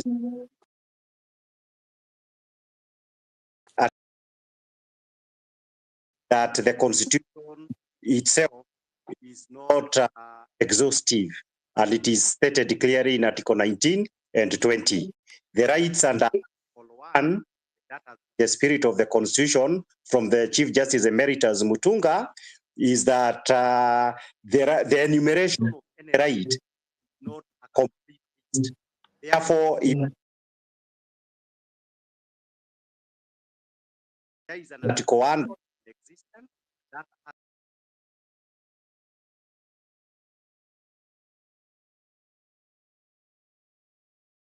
we are very grateful for the many opinions that have been given. We can now anticipate many of the doubts that probably be in the opposition, on the opposition side from the judges. We are going to make it keep saying, oh, you should have explained this a little bit more or the other. We have received a lot of commentaries from the general members of the public, some very educated than us, and we are grateful to all of them. People want to see results because we do not want paralysis in resolutions of national problems. If the question of legitimacy arises, like it did arise in England, about whether to be in the European Union or not, the supreme authority of the people must be invoked. We are invoking it this in.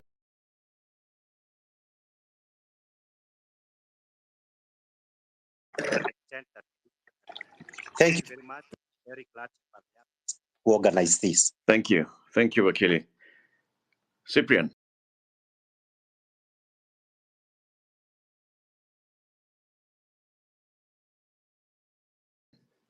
Thank you very much, Eric.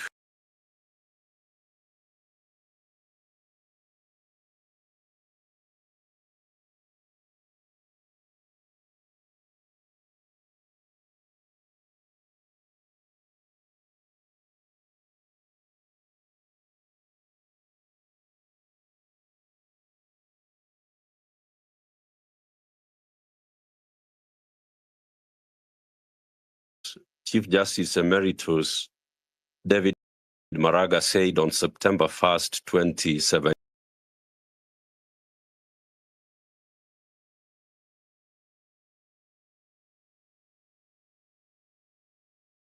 Justice Maraga said that we must first of all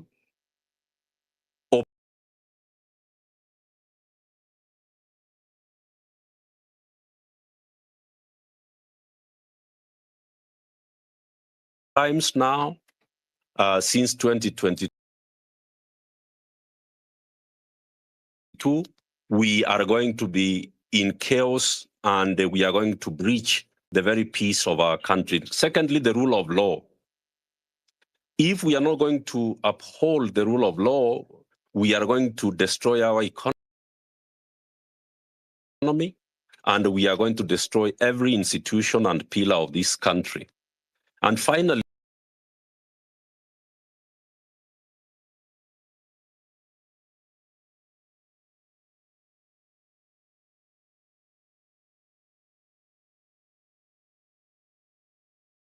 that the only way forward for this country is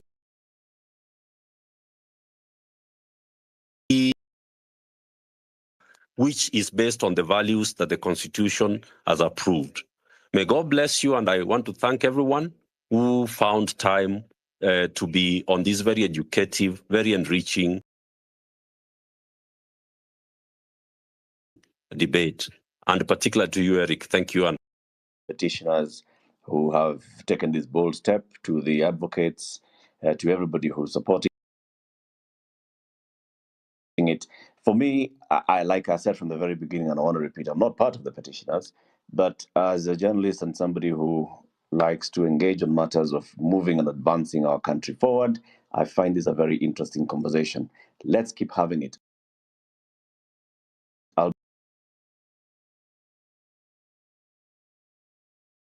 Let's have another one, make it a more public debate for the lawyers also to get more feedback from the people, like Wakili Kibe Mungai has said, they are open to getting more feedback, more suggestions, more ideas, and maybe they'll incorporate it and take it forward into their petition. Everybody who's joined in